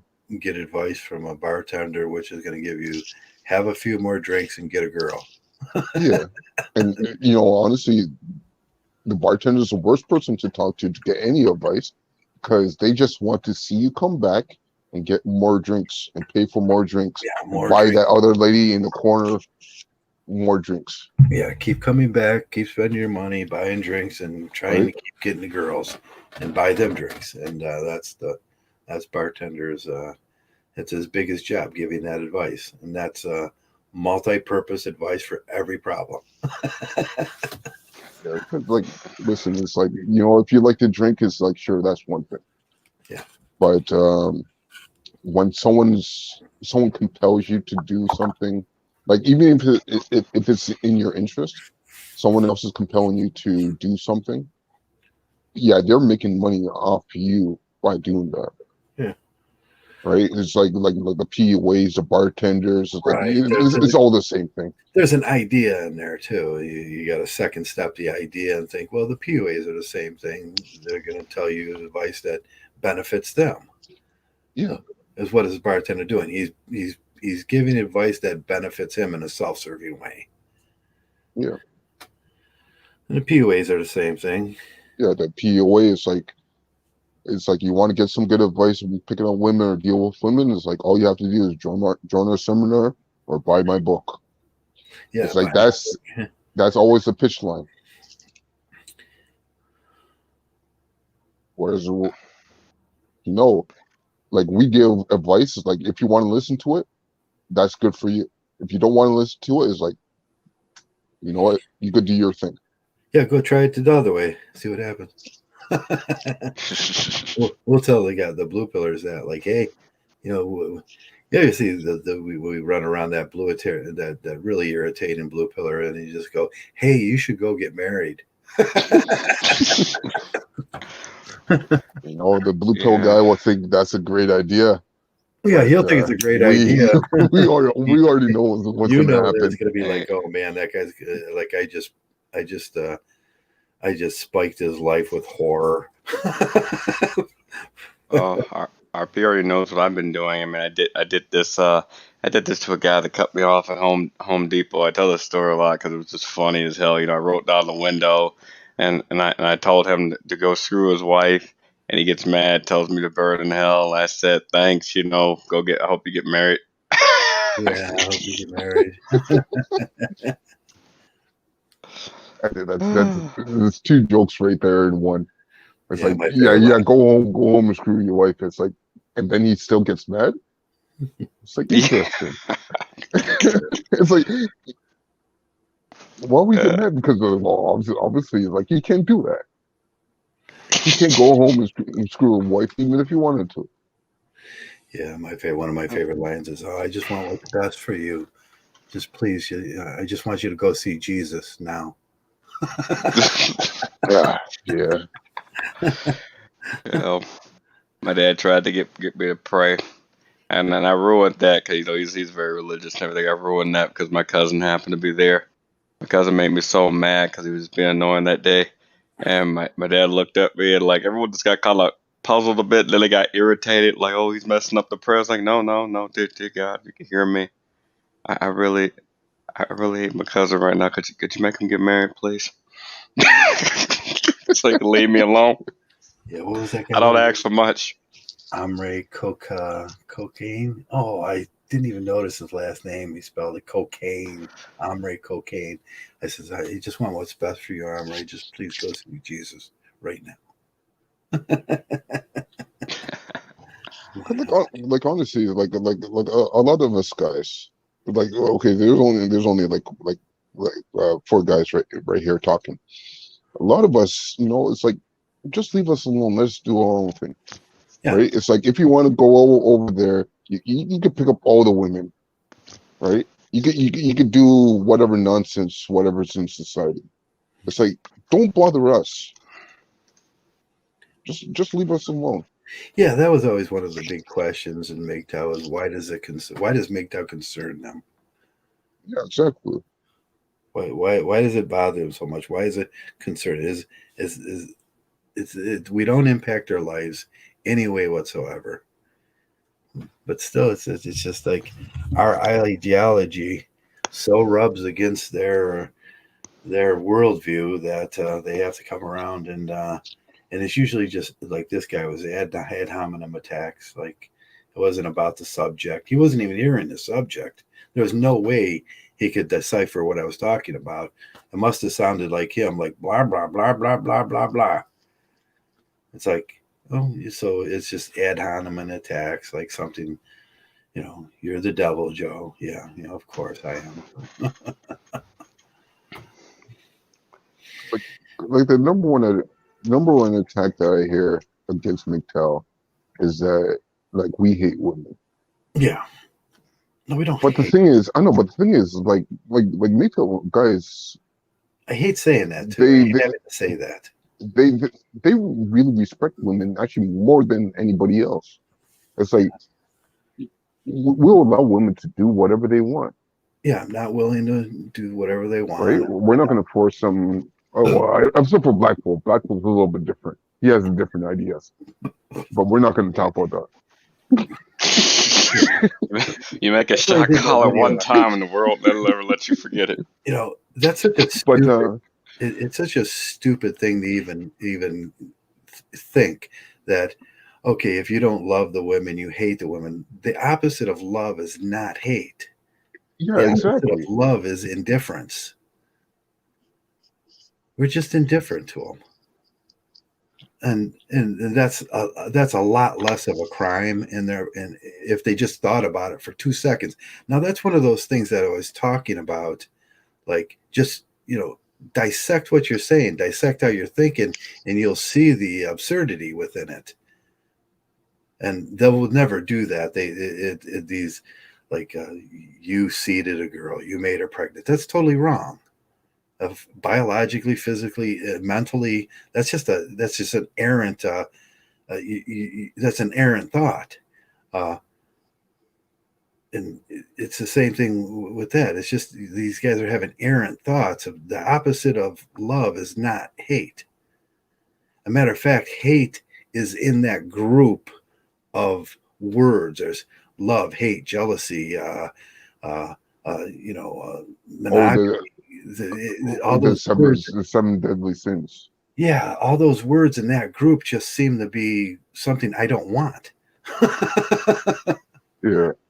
Now, when you go into the grouping of indifference, what other words are in that group that are with indifference, that you start doing those words and are, well, they seem better. This might be a group I want to be in. And just because, and indifference, easily explained, is just because I don't go to the store and eat peach ice cream doesn't mean that I hate it. I'm just indifferent to it. It's just not something I do. Yeah, because like you could like a different flavor. You could like vanilla ice cream instead of peach. Right. That Yeah. doesn't mean that you hate It peach. doesn't mean I hate peaches. Or you could not have a preference for ice cream at all, Right. and Having like to you'll rather have like a granola snack. Yeah, having to defend the idea that, like, they pose it, is just absurd, and it's ridiculous to me, because they didn't do the thinking. Now I have to defend myself against their errant thoughts. That's because they want their thoughts to be your thoughts in order to justify Right. them running off a cliff, and it's really a lack of people say that we have too much individuality, like individualism in Yeah. modern day. It's not even that. We have too much collectivism. People are collectivistically trying to be unique to the point where they became uniquely the same. I mean, Unique. if you take a Yeah, cut of, right. yeah, it's crazy. If you take a cookie cutter, you can have all the different shapes. So this is a star, this is a circle, or whatever. But if the cake of the bread is still the same, you're not getting a new flavor from that. You just have a bunch of different shapes of the same damn thing. You just have a bunch of yeah. You have a lot of people Yes. thinking the same way, and it's just there's nothing unique about that. I almost went to a conference for what was it? It was a science conference for sociologists, and then I thought, what a horrible thing that would be doing to myself, because there's going to be 125,000 people there, all know all of them that think the same way. And the thing is, like, you can't really have a good discussion if everybody all believes the exact same thing. Like even within my taking it circle, um, we all don't agree on certain things. This is like when it comes down to music, Right. it's like there's a conflict. It's like which music is better. But at the same time, it's like, we could actually talk about that because, there is a difference between like one person's taste in music compared to someone else. And we do it in like our fashion, or the way that men speak. Sometimes it's rude, sometimes it's cordial, Yeah. but Yeah. it's just men speaking Yeah. about Just something that they have if difference in. yeah. You're going to share their ideas and everything. Just be right about them too, and Yeah, so because like when it comes to something like music, it's like, okay, yeah, music is music. It's like, unless you're one of the people who say like all music is bad, but like even still, it's like I want to hear what you have to say, why Right. all music is Your bad. opinion on It's it. like I would listen to you, Yeah, we judge see where you people come from. on their opinion on music. I like people that listen to the same type of music I listen to, and Yeah, it's very irritating having to listen to types of music that you're not that you're not genetically disposed to find appealing. And we all have different we all have culturally we're all different in music. I don't want to have to try to explain it as you find it appealing, you find that progression appealing and stuff, and it tells a lot about your culture, the way you were raised, and a lot of things about yourself. And you want people you want to hang around people that you have likes the same as, and it's not so like walking on eggshells all the time. yeah. I'm my best Englisher. Oh man. Honestly, yeah. Like how can you have a discussion with anybody else where like you're too afraid of Right. um what the other person would say in retaliation? Actually, not just retaliation, but like they would use some force against you, Right. either Yeah. their force or some There is external force against you, just because you're having a conversation. there's a thing called groupthink, and when everybody starts thinking the same, you come up with the same decision, and sometimes that same decision is bad, like the Bay of Pigs. They all came up with the same decision. It's a classic example of groupthink, and what you want in every group is maybe one rebel that he brings different way of thinking to it, and that's always a good thing. And group dynamics too. You have to have one person that disagrees with the group, just so you don't go down groupthink. Uh, but them are different ideas, and you don't want 10 rebels because nothing will be done. But always keeping your mind open for a different way to do things or a different way to think about things is a good thing. It's a good quality. So, one of the finer qualities and personalities.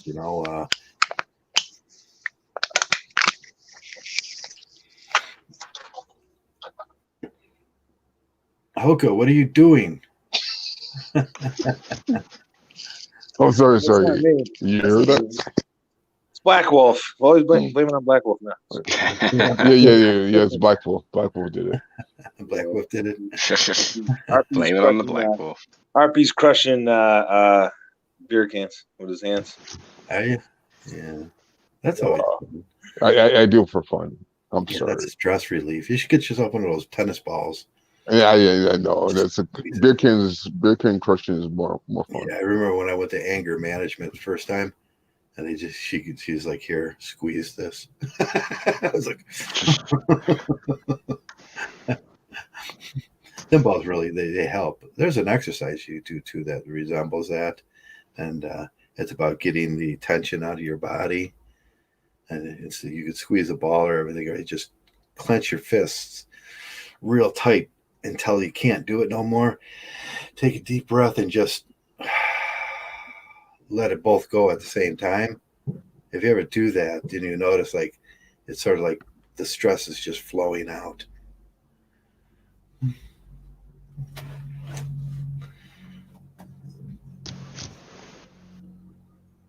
Oh, it's always good to have exercises for that. Yeah. Stress release and your exercises. I ride bike to do that myself, but that's one of the ones that were when I start getting really wound up tight. I just clench my fist really tight, and then we just let it go. That's the way to be. Yeah. Joey says when I'm angry, I beat my dog. Oh, Joey Fagator. Yeah, Joey Fagator. Yeah. Oh man, that's not a good thing to do. Oh, my old friend Joey Picatora. It's like I think I blocked him from my channel. But then again, it's like I have a change of heart and unblock people. Same thing that you did, Trev. Yeah, I used to have a lot of people blocked. Well, right now there's only one person blocked. That's the guy from Omri Cocaine. Oh, okay. I totally missed that last name. I should have picked that up right away. He I spelled thought it really. I thought it would have been Asian Claire. Can't Yeah. trust her. Can't trust her. She has strip knives. She knows how to use them. Did you see that video, Trav? Did you see it, Black Wolf? The one with Asian Claire? Oh, actually, no. No, I didn't. I should share it with you guys. It's pretty crazy. That's definitely not a fake video. Somebody dropped that in the link or something. Was she stabbing people? She used some karate skills. She Oh, flicked off her slipper. She bounced her off her knee, kicked it, and then landed in her hand, and she threw it. And then she told the guy, "Your life is pending." Yeah, your life is pending. Your life is on the line, basically. oh, good. Because Wow. all because you made a joke. Oh, so now it's okay for women to kill like random males for like humor? For humor. Yeah. Yeah. Oh, Yeah. Literally, you can't joke around with women. yeah. Women have no sense of humor. No sense of humor at And all. that's why they make terrible comedians. Yeah. Yep. Oh, yeah. You know that.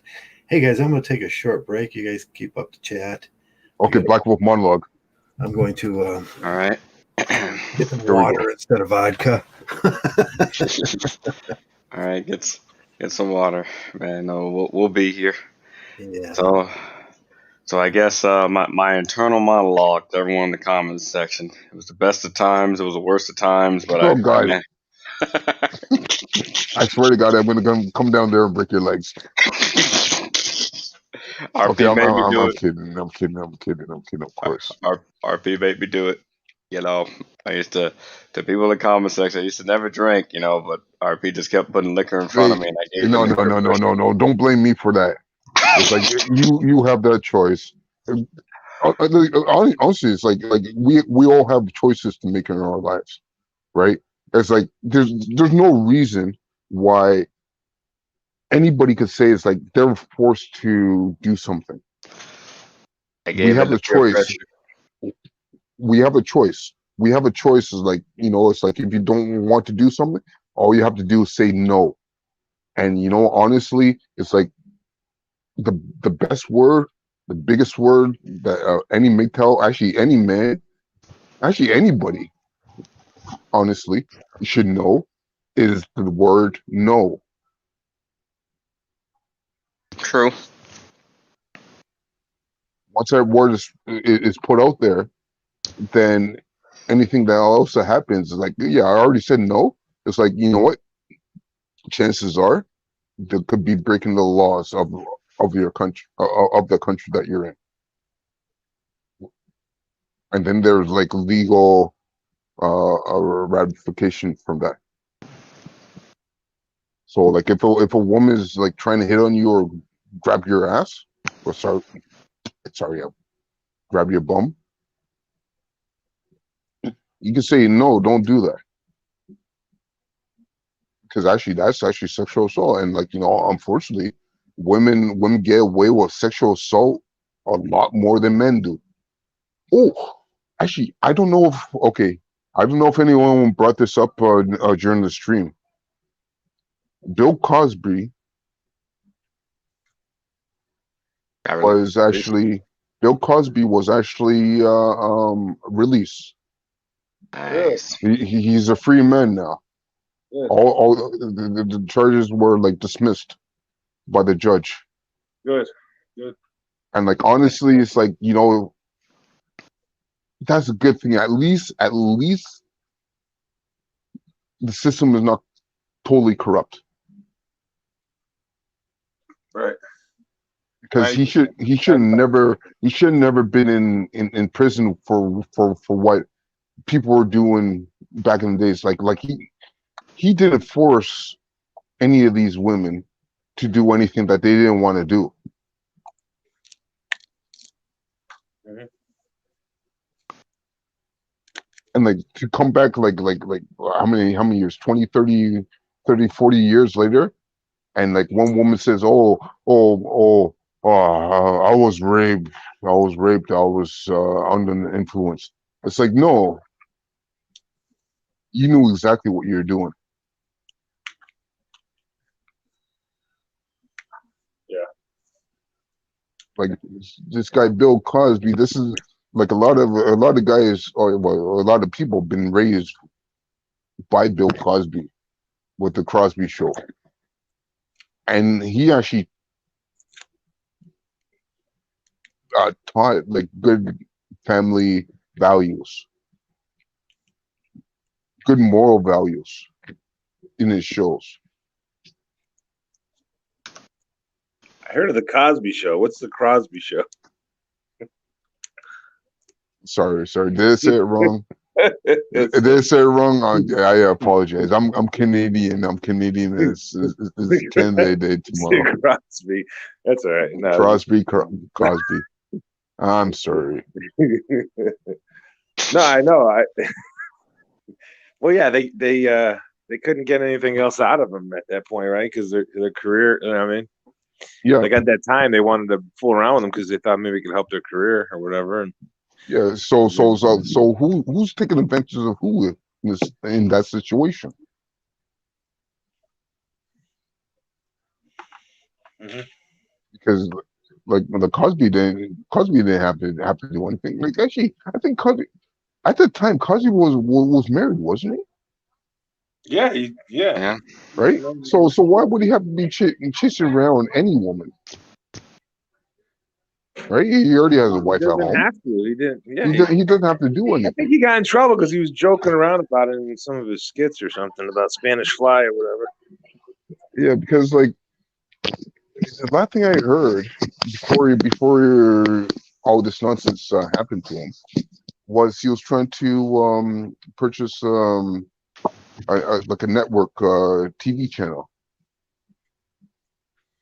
Mhm. and I guess some like people didn't like it. It's Oh like it's like yeah. like if that happened, it's like he could have been bigger than Oprah, right? Because like Oprah started with her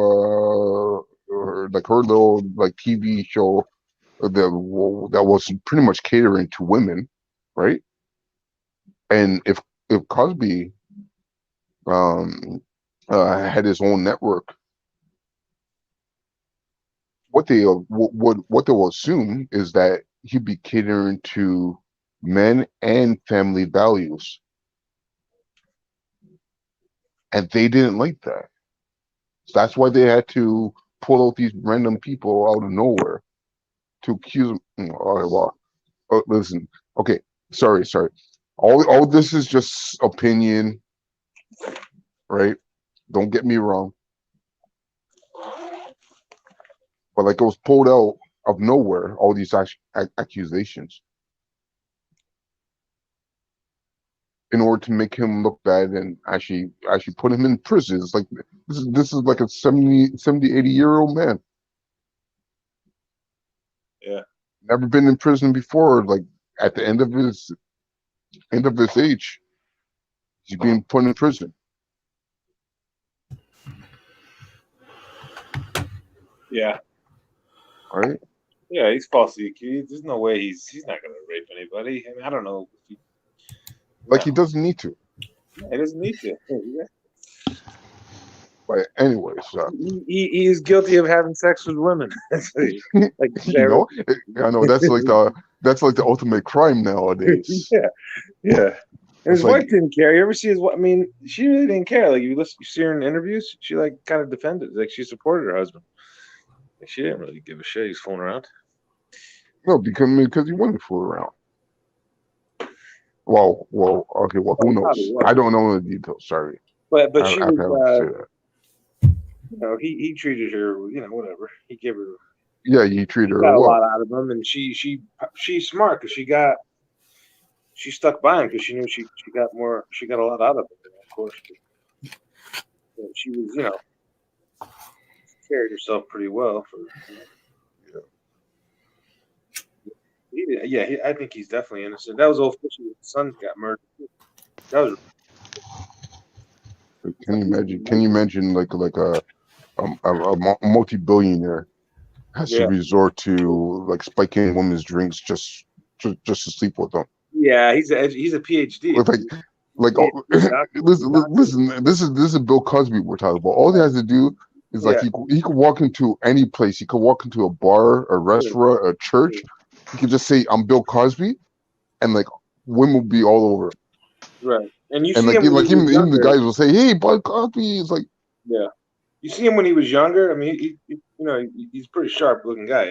yeah, yeah, Not gay or anything, but like oh yeah, yeah, no homo. like he's like like you look at him when he's older. You're like, oh, Well, when he's Yeah, younger, well, he could definitely and he was like an athlete, and he's like a PhD in education.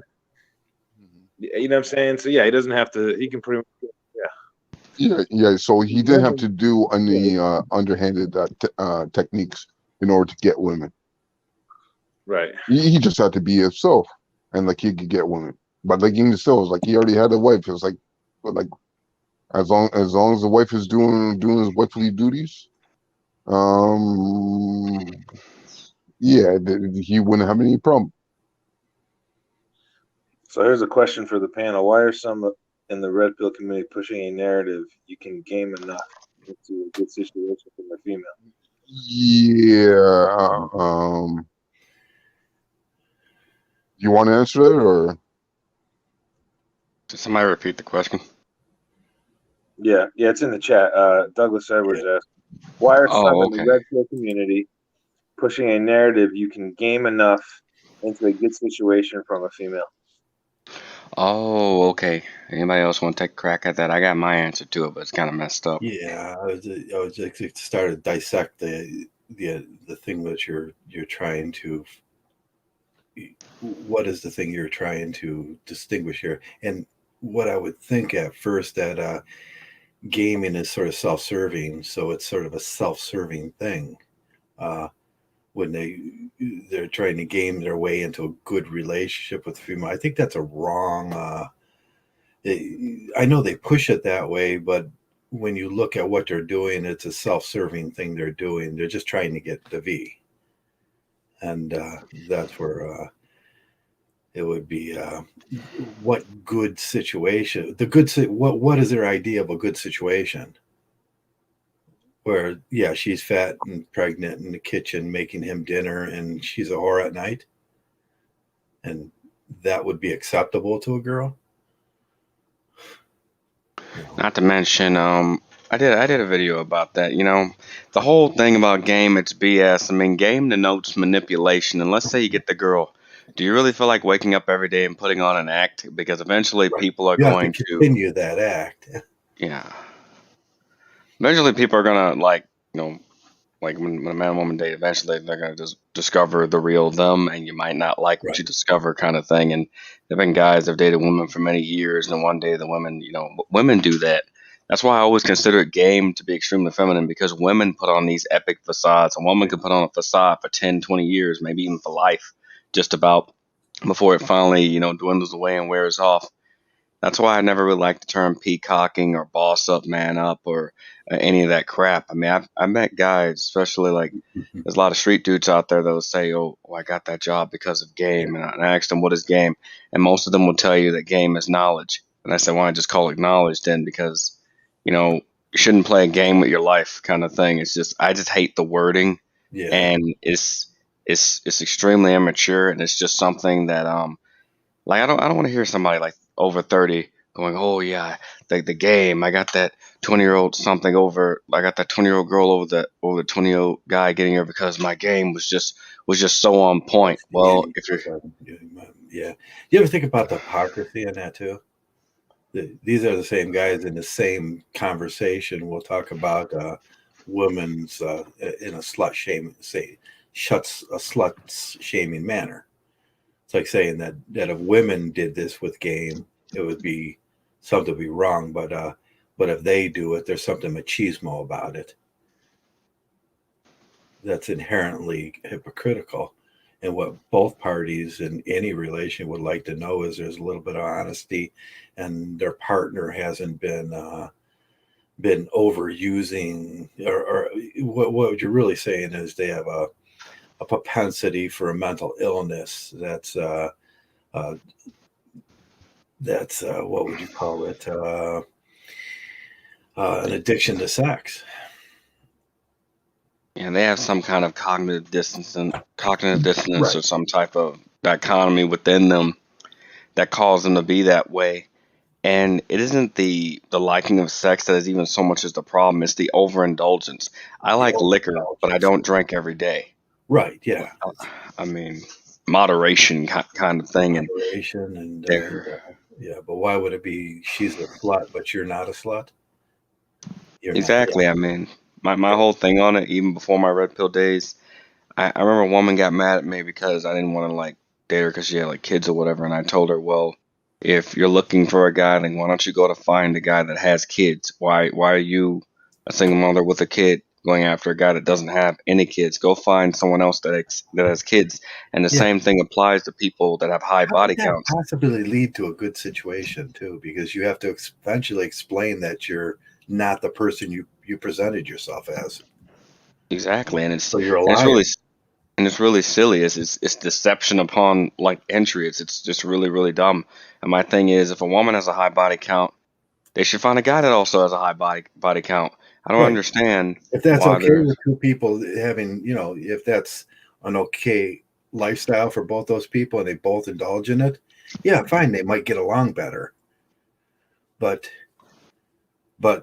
don't be hypocritical. I was listening to this guy this morning. His thing was like, oh, he was complaining about the body count on women, but in the same message, he was like doing the PUA, and they always do that. And then that seems to be, oh man, that's very cognitive. You're cognitively split there.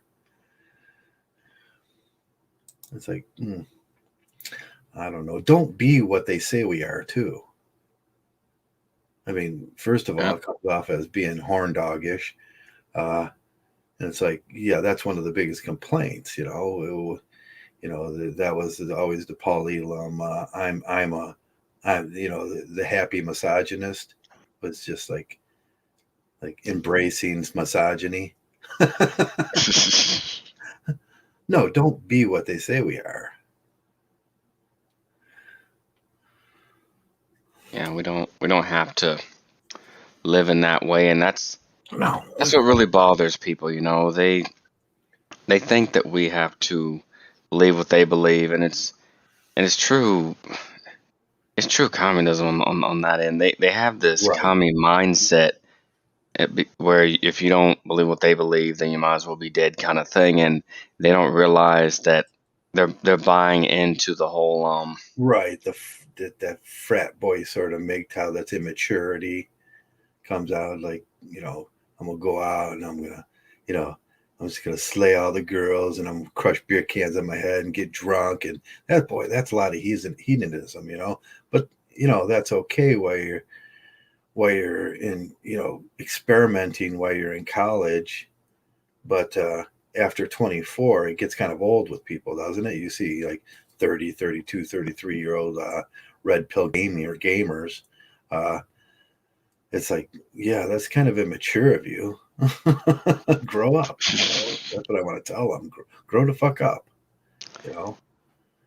And really, why do I want to know about that? Why would I want to know what you do in the, there was a guy that did a porn. He was sharing that he does porn. Well, that was Mike the Failure. It's like, why would I want to know that? they feel it's this level of pride that That people validation feel that you get, yeah. towards like insignificant things, and it's just it's so silly. I mean, all the guys that walk around saying I got game, and everybody else is lame. I wish they would invest that time and energy into something Right. productive, like exercising or their job or Yeah. something that is Hobby, actually going to matter to something like someone in the future. woodworking. Yeah. Because what I You want to know what do, happened? Like I say, if they invested that time into something like woodworking or auto repair, developing a hobby or some interest reading or something, the default position in that would be asexuality. They could never do that.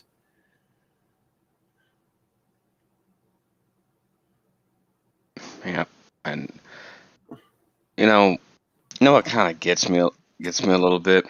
I always try to not go down this path, but whenever I meet these guys that they scream, yell, and get in my face, everybody else's face. I'm a man. I'm a Yeah. grown ass man, and I think to myself, you know, I asked them like I listen to them and I'll ask them, especially my haters. Okay, you're Mr. Alpha Male. Okay, do you build? No. Okay, do you create? No. Okay, well what are you doing? It's just Yeah. And my thought is like if you were a man, you wouldn't have to constantly tell us you're on. We would just know it. exactly. I mean, it's like they're trying to prove it so hard to themselves. And my thing is what makes a man, and I know it varies from person to person. I was always taught growing up that if you're not building or creating Yeah. as a man, That's something's wrong. masculine. Yeah, But that's the true essence of is the whole masculinity. idea that they pushed on Mgtow a few years ago, the red pillars were like, find your masculinity. Is that a trap? Is that another trap? Because Yeah, it's a masculinity total is productivity. trap, and I'll tell you why. When these guys are saying find your masculinity, this is what they're saying. They want men to go off and find their masculinity through the validation and the eyes of a Yeah. woman. Yeah. And Where you can be useful to a woman in so many exactly. other ways. Yeah. It's like that's the biggest trap there is. They're just saying man up and don't complain about the system. And that's why they're suffering to this day. I mean, I used to think it was pride, but it's just stupidity. It's And stupidity on their part. Yeah. Are and these that's guys the really issue. that stupid? A lot of them really are. I mean, they believe that makes them a man. I mean, if Right. you were to walk up and you pat someone on the back and say, "Good job, Bob," or "Joe Schmo," you built this house, or you caught that fish, or whatever, something that either helps them or Right. everybody. People will go, "Oh, that's weird," or whatever. But if some guy starts screaming and yelling, and women start giggling, "Oh, now that guy over there, oh, like top of the heap right there, Yeah. He's, definitely just a ooh, masculine top man," of his game. Yeah. That's that's what they do, and that's what society is Is so that messed up. enviable? Yeah, I mean that's what it's done to do. That's why the whole idea of peacocking is Right. supposedly to some say it was to attract women. I mean that's something women do. They peacock to Right. get men, but when men are doing it, they're trying to make other men jealous, which still involves another man. And I tell guys who want to date all the time, anytime you're including another man, either mentally or physically, in your dating strategy, that's a problem. That's a serious problem. You shouldn't even be thinking about Right. You the said guy that's thing. we brought up bitch brain. It's histrionics, isn't it? It's like bitch Yeah, brain. Histrionics used to be just basically thought of as a female narcissist. She's but nowadays men do that. And it's and it's really disturbing. I mean, it's like some guy's screwing some hot woman in the back of his mind, is going, "Man, all the guys are gonna be jealous of me." I ooh, mean, that's narcissistic right there. That's it takes a certain kind of idiot to yeah, believe that just because they're screwing, the prize kitty on the block, that they're somehow, better than everybody else. But they got that female validation. I got to tap the kitty, got to cap the golden V, and all of a sudden they believe that makes them a man. I mean, anybody, even animals can screw. I mean, it doesn't make yeah. somebody a That's man. not a skill. Amoebas. Just I think what an amoeba does. It separates and divides. Hmm. Man, that's more of a skill. I Yeah, mean, think about that process. Uh, but no, 10-year-olds can have sex, and it's like it's no big thing humping on a That's not a skill. It's not a. It's not a skill. It's not a skill because it's not productive. What do you actually? What's the product? A baby? Dr. James Dutton is in. I was just thinking about that the other day. Whether you got your doctorate? Yeah, it's pretty. Yeah, it's pretty messed up. We think about when you think about the dynamic of all that. I never thought I'd be alive to see a lot of this stuff because I was always, I grew up in a time where men, women, and that was just it. There was no weird like go back and forth between that. But now women don't want to be women anymore. They fail at being women. They fail at being men. And Yeah, they these fail at the guys, one thing they're supposed to be able to do naturally. It's like, yeah, wow. and that's what causes this, this major division and this discord. It's just men are getting mad at women, and justifiably so. But after a while, you just kind of put it to rest and just say screw it altogether because it just isn't worth it. Trying to go back and forth with women that just don't care. So Yeah, I just think it's really sad that some guys get their validation through how right, a woman feels about them, and that's not normal. right. That's not normal. You should, validation or what we would think of as confidence grows from inside. A confident male but today's description of a confident males often get accused of being narcissistic, and you notice the narcissism thing is all over the female pages nowadays. Like all men are just narcissistic because they're confident, because they do have a little ego, because they feed their ego, because they want that confidence. And confidence is a great thing to have. If you need to bust through a job, you got to be confident on that, that you're gonna do that. And any challenging uh, spectrum of this planet, you need confidence to do a big job. And Exactly. I mean, especially if you're confident at your craft, and that's yeah, what your craft, or what and you're proud of that. And like you've spent a lot of time doing it. It's like being a musician.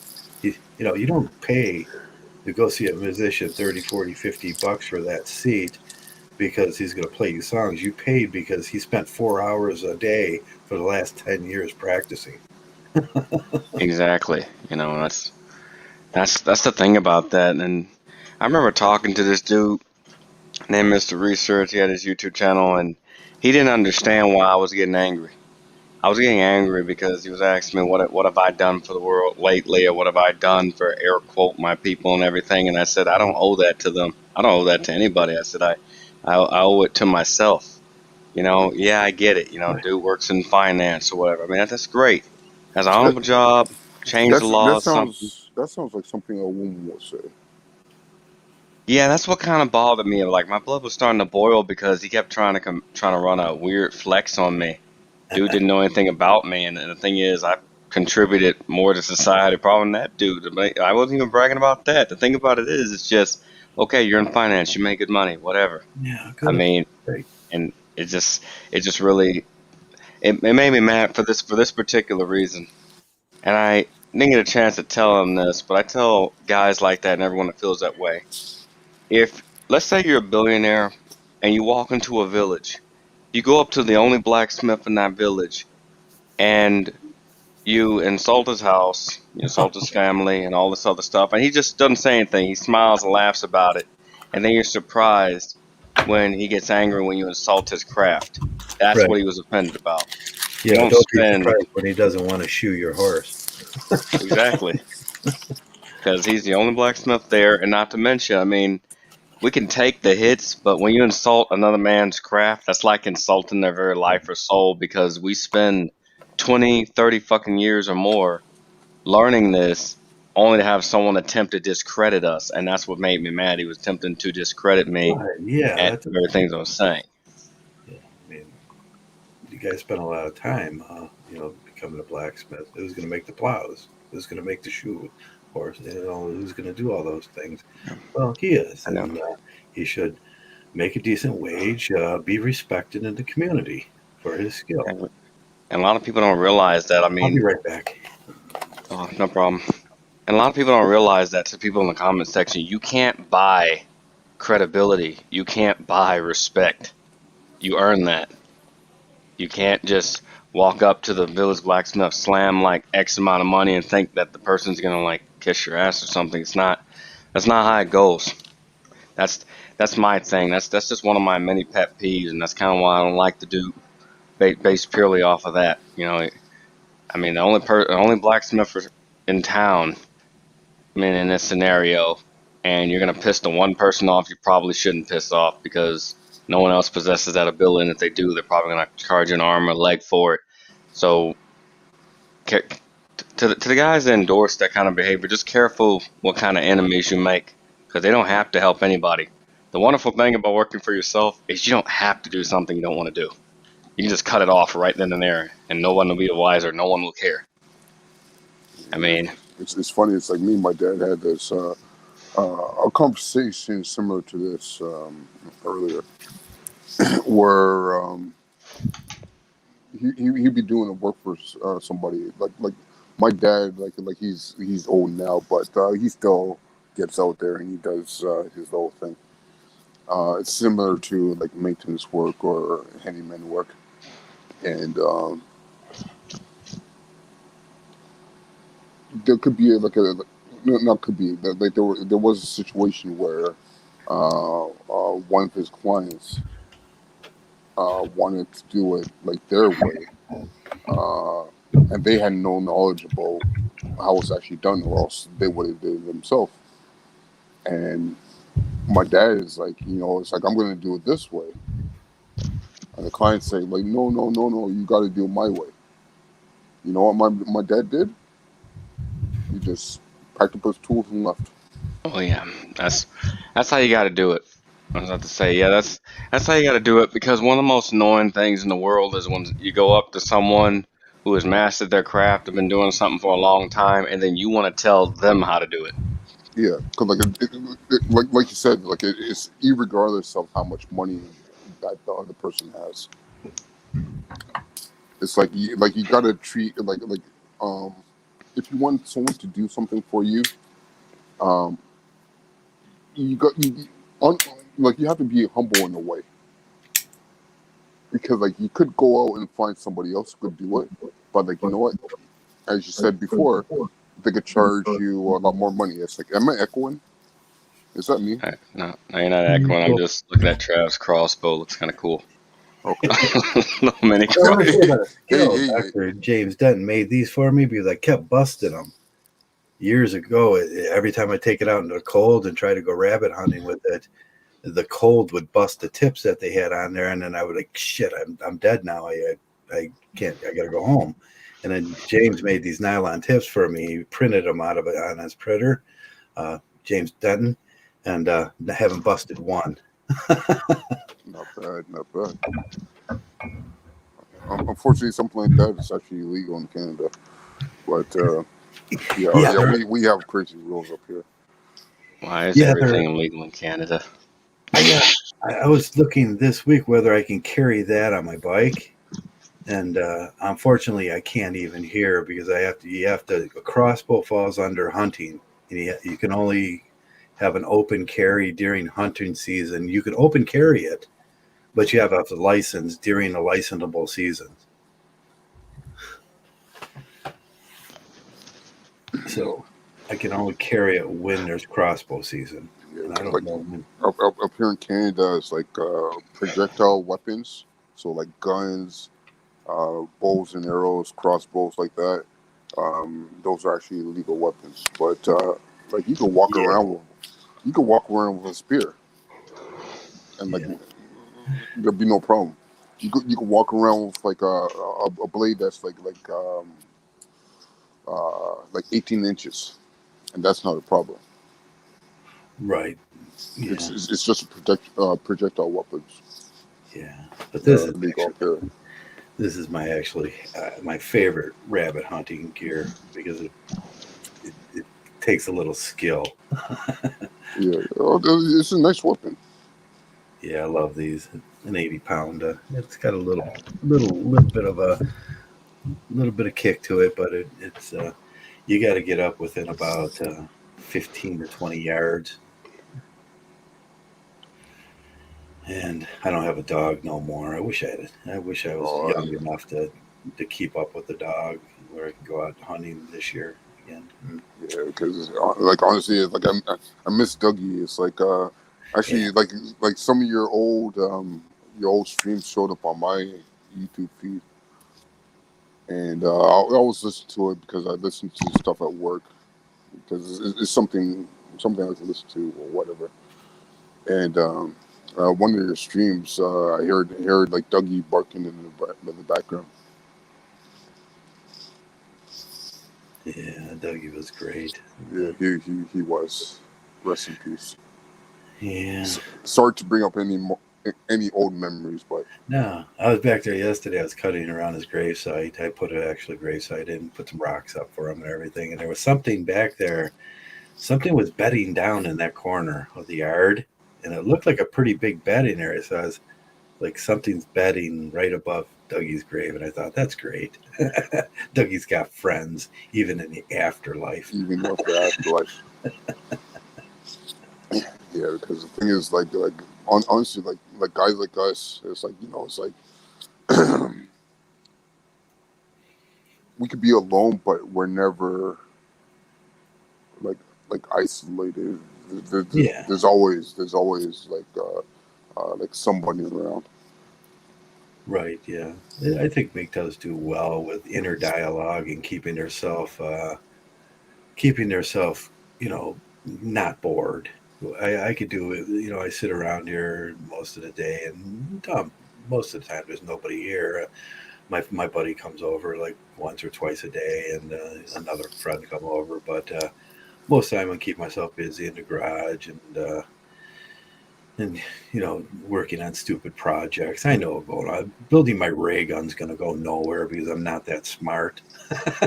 Yeah, well, it's something that you have interest in. It's like, Yeah, yeah, maybe honestly, Jade. it doesn't matter if you finish it or not. It's Yeah, like, that's how you spend your time. It's like, that's fine. yeah. I just got to get over. It's the same problem as everybody else having dispersal. I can't fucking get dispersal not to happen, and so but I'll keep trying. Yeah, because like it's a guys like you who who who invent technology, Now it right? was going to put in Because place this week or next week. Maybe I don't know which week I'm going to do it because I have to figure out the calculation on the 1 to 161, the golden rule, and I was going to see if the golden rule would work on dispersion. 6-1. And if I put the lights and then turn the lights and then brought it down 1 to 161 in the spiral that happens, but I got to do all the math on that.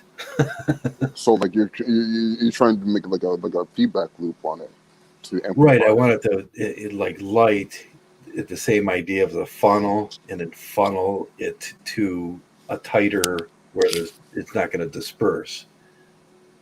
And yeah, that's my next project. Yeah, Hey, well, maybe I'll get it. Maybe. yeah, it sounds plausible. Yeah. And it's a natural phenomenon in life too. So I was thinking, well, maybe the problem with it is just applying a natural phenomena. Yeah, like it's good. It's like everybody should have some kind of hobby, Yeah, something they should. that keep themselves interested and occupied. Yeah, you Because should have. you Don't you? you don't want to get distracted Right. and go back into like the blue pill world and start chasing women again just Right. because Yeah. you're bored. Yeah, you should have a couple hobbies that keep you busy that you enjoy doing that just kind of they're repetitive hobbies, woodworking or, fixing lawnmowers or stuff like that. Whatever it is, it's just a repetitive hobby. But you'd have one hobby that is impossible to do. And then that kind of covers the male mind like I do. I know it's almost impossible to do what I'm going to do or trying to do. There's two projects, the cold fusion with and then the laser beam, which probably are the same things, but they're yeah. So it just gives you something endlessly to think about. Yeah, and at the same time, like, you can work with your hands. Like, Yeah, it gives and your mind something to think about. right. Even when I'm in there fixing a weed whacker, tomorrow I got to do a saw this week, and I'll be staring over there just thinking about that while I'm doing my repetitive work hobbies. It's like just thinking about that, like it's like so it's good. It's always and those are all like I say asexual things. You don't think about women when you're doing that. You don't think about friends or bonding or anything. You're just thinking about that. I mean, what's better than that? Oh, that vodka hit me wrong. Yeah, make sure you should try some strong rum from the Caribbean. That was shocking when I picked it up, and I was like, "Oh, you know what? That's vodka. That's not water." Actually, what happened to the friend water? Where's water? Water? When's water coming on? Yeah, when's water coming on? He's supposed to make a guest appearance or something. Yeah, I was going to have water on, but sometime this week, and just we can see what he's been doing, what his flow is, and Sure. So that's why we all need to go hiking with Trav. I'll strike oil, and then off in the distance, Trav will, I struck vodka. Damn it. vodka. I gotta get over Actually, don't go on a walk with Trav because Hoka will come out of nowhere. Yeah, He jump do like a ollie over you. He's just a can over you. Yeah, Hoka. It's like, damn it, Hoka.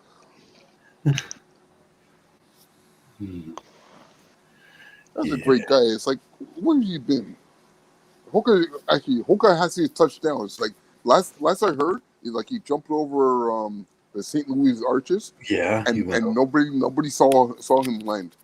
Yeah, right. Yeah, he had to land on the other side of the river. It's like, but he didn't land. Nobody saw him. Maybe he didn't land. He just floated away. Like maybe he's in a low altitude orbit or something around the Earth.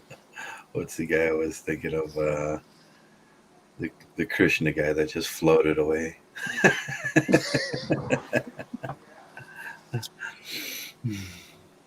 That's funny. But the legend of Steve Hoka keeps growing. Like Hoka, he'd be great to have on a fight club on a Friday. Yeah. Actually, wait, hold on. When is your was it July the 4th that you guys have in the United States? Yeah. Is that a Friday? No, that's going to be on Saturday, I think. Saturday. First today. Sunday. Sunday, is it? Let me see. Let me bring up my. Sunday. I'm looking at the calendar. Yeah. So Sunday, July 4th. Ooh. Someone should reach out to Hoka's PR representative and maybe get a Hoka. Get the Hoka on here. Yeah, get together with his Claire and get it approved. And, get it approved because Claire always paperwork in and get Claire always has and then Claire can approve it and stamp it and send it to the other Claire. Yes. Asian Claire. Oh, he likes the Polynesian Claires because he did that Polynesian vacation. Oh man. I swear, don't get an iPhone. Don't get an iPhone? You said that the other day. Is there like particular reasons why I don't get the iPhone? Right now, the iPhone, like this is my work phone actually, because my other phone died, unfortunately. Yeah, the thing is like heating up in my hand. Oh, that's not good if it's heating up. Yeah, it's not good at all. Yeah, that's what I was going to work on next is saving some money so I can get a halfway decent phone. So if I'm out somewhere and want a podcast, I could do that. Well, just wait for the people to put some super chats in.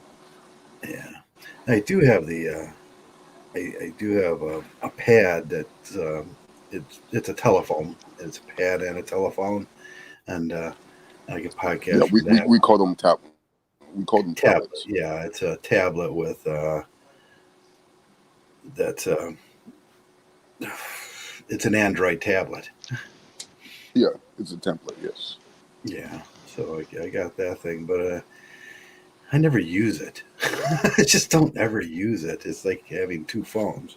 That's, Yeah, well, you should talk to my dad because, like when I got my phone, the other one that just died, I got a tablet at the same time. It was part of yeah. like a promotion. I got a good deal on it.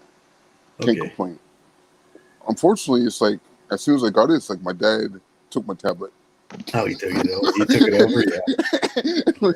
It's like oh like can I get my tablet back? It's like oh yeah he's because like he likes to watch his like I put an app on there that he could watch like shows that he likes to watch. Okay. Yeah. And so sometimes it's like you know, he'd be lying in his bed and he'd be watching the shows on the tablet, and other times he'd Cool. be watching stuff on the TV. But yeah, it's like my tablet is like I took out of the box the first day, and then my dad has it. Okay. And like honestly, it's like I can't say nothing. I can't say nothing. It's like okay, Dad, you can use it Yeah. You just give it to because him because you love him. well, because I'm living here rent free with him, so Yeah. so he You got can the always, tablet, and I don't have to pay $2,000 a month for rent. yeah. You could swing that. You could swing another tablet. Yeah, yeah. Yeah. Well, Yeah. I yeah, had the Samsung 2 or something when they first came out. I liked that tablet.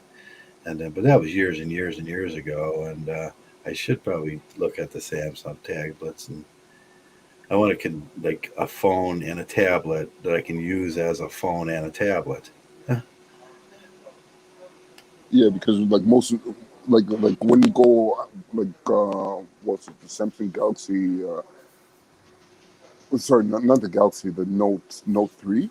Yeah. Um, yeah, you could have the phone capabilities, but like you also have to pay for the phone, Yeah, I the know I have cellular to pay charges as for well. it. But yeah, I paid for two anyways now. It's like one, and it's like, yeah. Yeah. Whereas like any tablet is as long as it connects to the Wi-Fi, Yeah. yeah, you can use it as well. But yeah, oh, actually, I see what you mean. It's like if you're out like outside your house or Right. outside from your Wi-Fi, you can still use it, and it I has a can big still screen go. and everything. Yeah. Yes, Yeah, I yeah, could do that with that's what I was planning on doing when I was doing my bike rides down into the gully.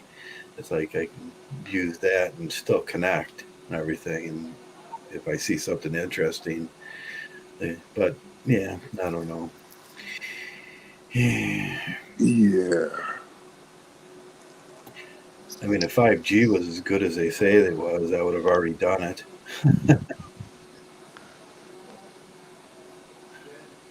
I just waited for the free upgrade. Yeah. Hey, has anybody had any problems with the new Windows coming out or anything? Is The new Windows, like a patch or the Windows 11.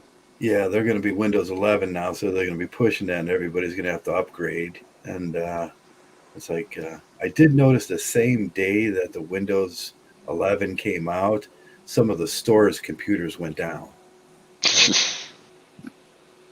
Well, that's Microsoft. That's Microsoft for you. Yeah, and I was wondering if they're Blame automatically upgrading the stores that have big contracts with Windows to do their accounting. because like from what I've seen from Windows 11 is like it's more like a shell change as opposed to like a completely new operating system. Yeah, it's they could have just offered So the like it could have been like with like Windows 10.1.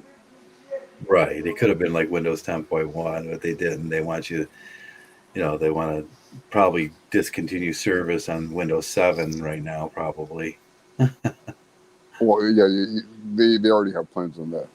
Yeah, If you have Windows 7, it's like you're not getting any support at all. you're not gonna get no support anymore. But That's then what they again, want. it's like it's like you could disconnect your Windows 7 computer from the internet, and don't worry Yeah, about updates. and Windows 7 was always my favorite. It was the most user friendly. So like me, I like the Windows XP. I used Windows XP for Yeah, a XP was long really time, user friendly. and then I went to like Windows 8. Actually, no, not Windows 8. I went to Windows 8.1. Yeah, 8.1, 8.2. And the only reason I went on to Windows 10 on my current system is because I got a new system. Yeah, I But should get like even still, probably. it's like I'm thinking about going back to Windows 8. Yeah, I'm probably going to upgrade to Windows 10. I got to flash my BIOS here soon too, and that might be a. I'll just take it down to the geeks and let them do this whole upgrade me to Windows 11 and flash my BIOS.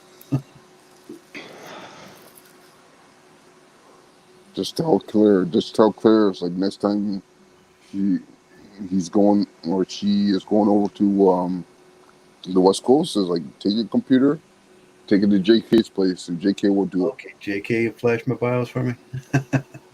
Don't worry, it'll be a 2 week turnaround. Okay. Yeah, you got to keep up, I guess. Hey, we've been going about 3 hours here, coming up on 3 hours. You guys want to? It's almost 1 o'clock in the morning for me. Isn't that late? It's 12:28. What 12:30, Oh yes, yes. and it's clear and 70 degrees. I'm going to open up the windows, get some air in here, and get ready for my Thursday. I don't know what Thursday's going to bring, but I'm going to be ready for it. And yeah, so I'm probably going to shut this down, guys. What I'm trying to say in a long-winded sort of way. I understand. Anything you want to touch on and everything? It was good to see some all the guys getting together weekday.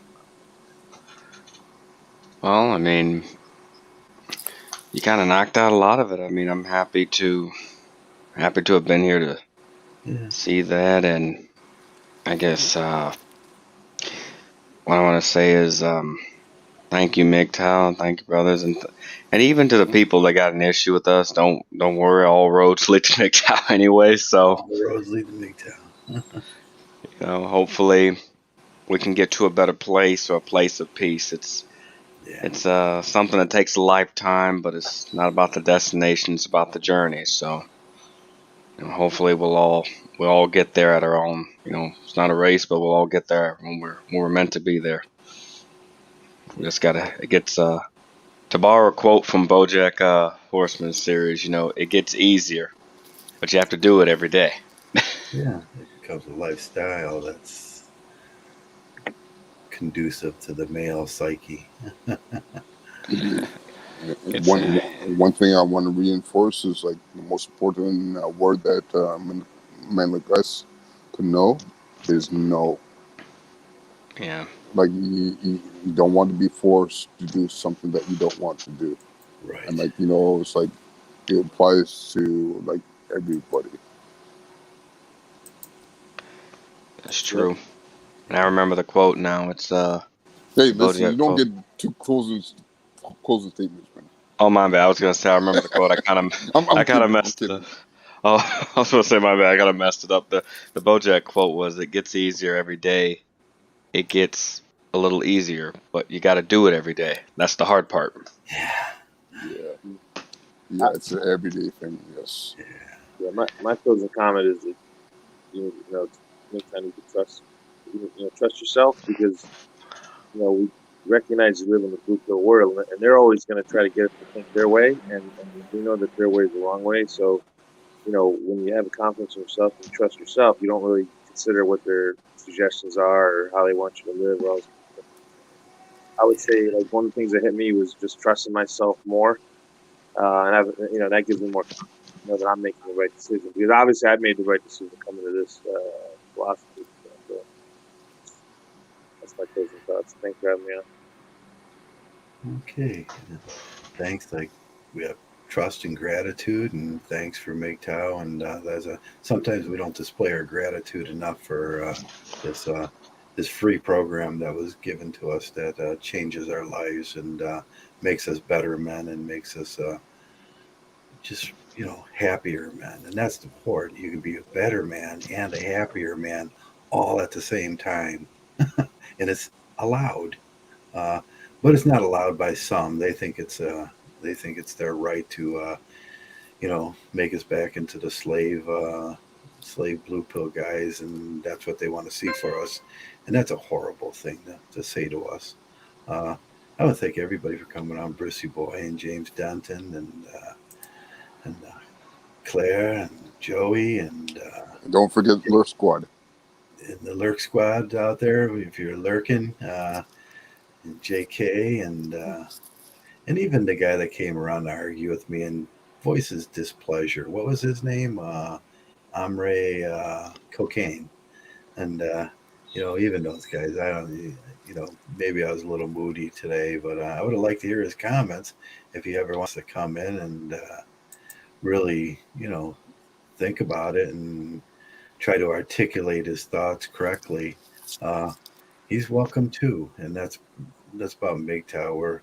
We're patient enough with guys to let them develop their sense of Mgtow, and grateful enough to know how much it has helped me in my life. And that's it. And I think we all display that every day when we come on and we talk about our Mgtow, and that's a great thing. And it helps. It helps with tomorrow. After doing these kind of talks, I'll think clearer. I'll have something to think about. I'll uh, I'll be a happier person, and that's what it's about, man. And with that, most of all, thanks for coming around and thanks for being Mgtow, Mgtows.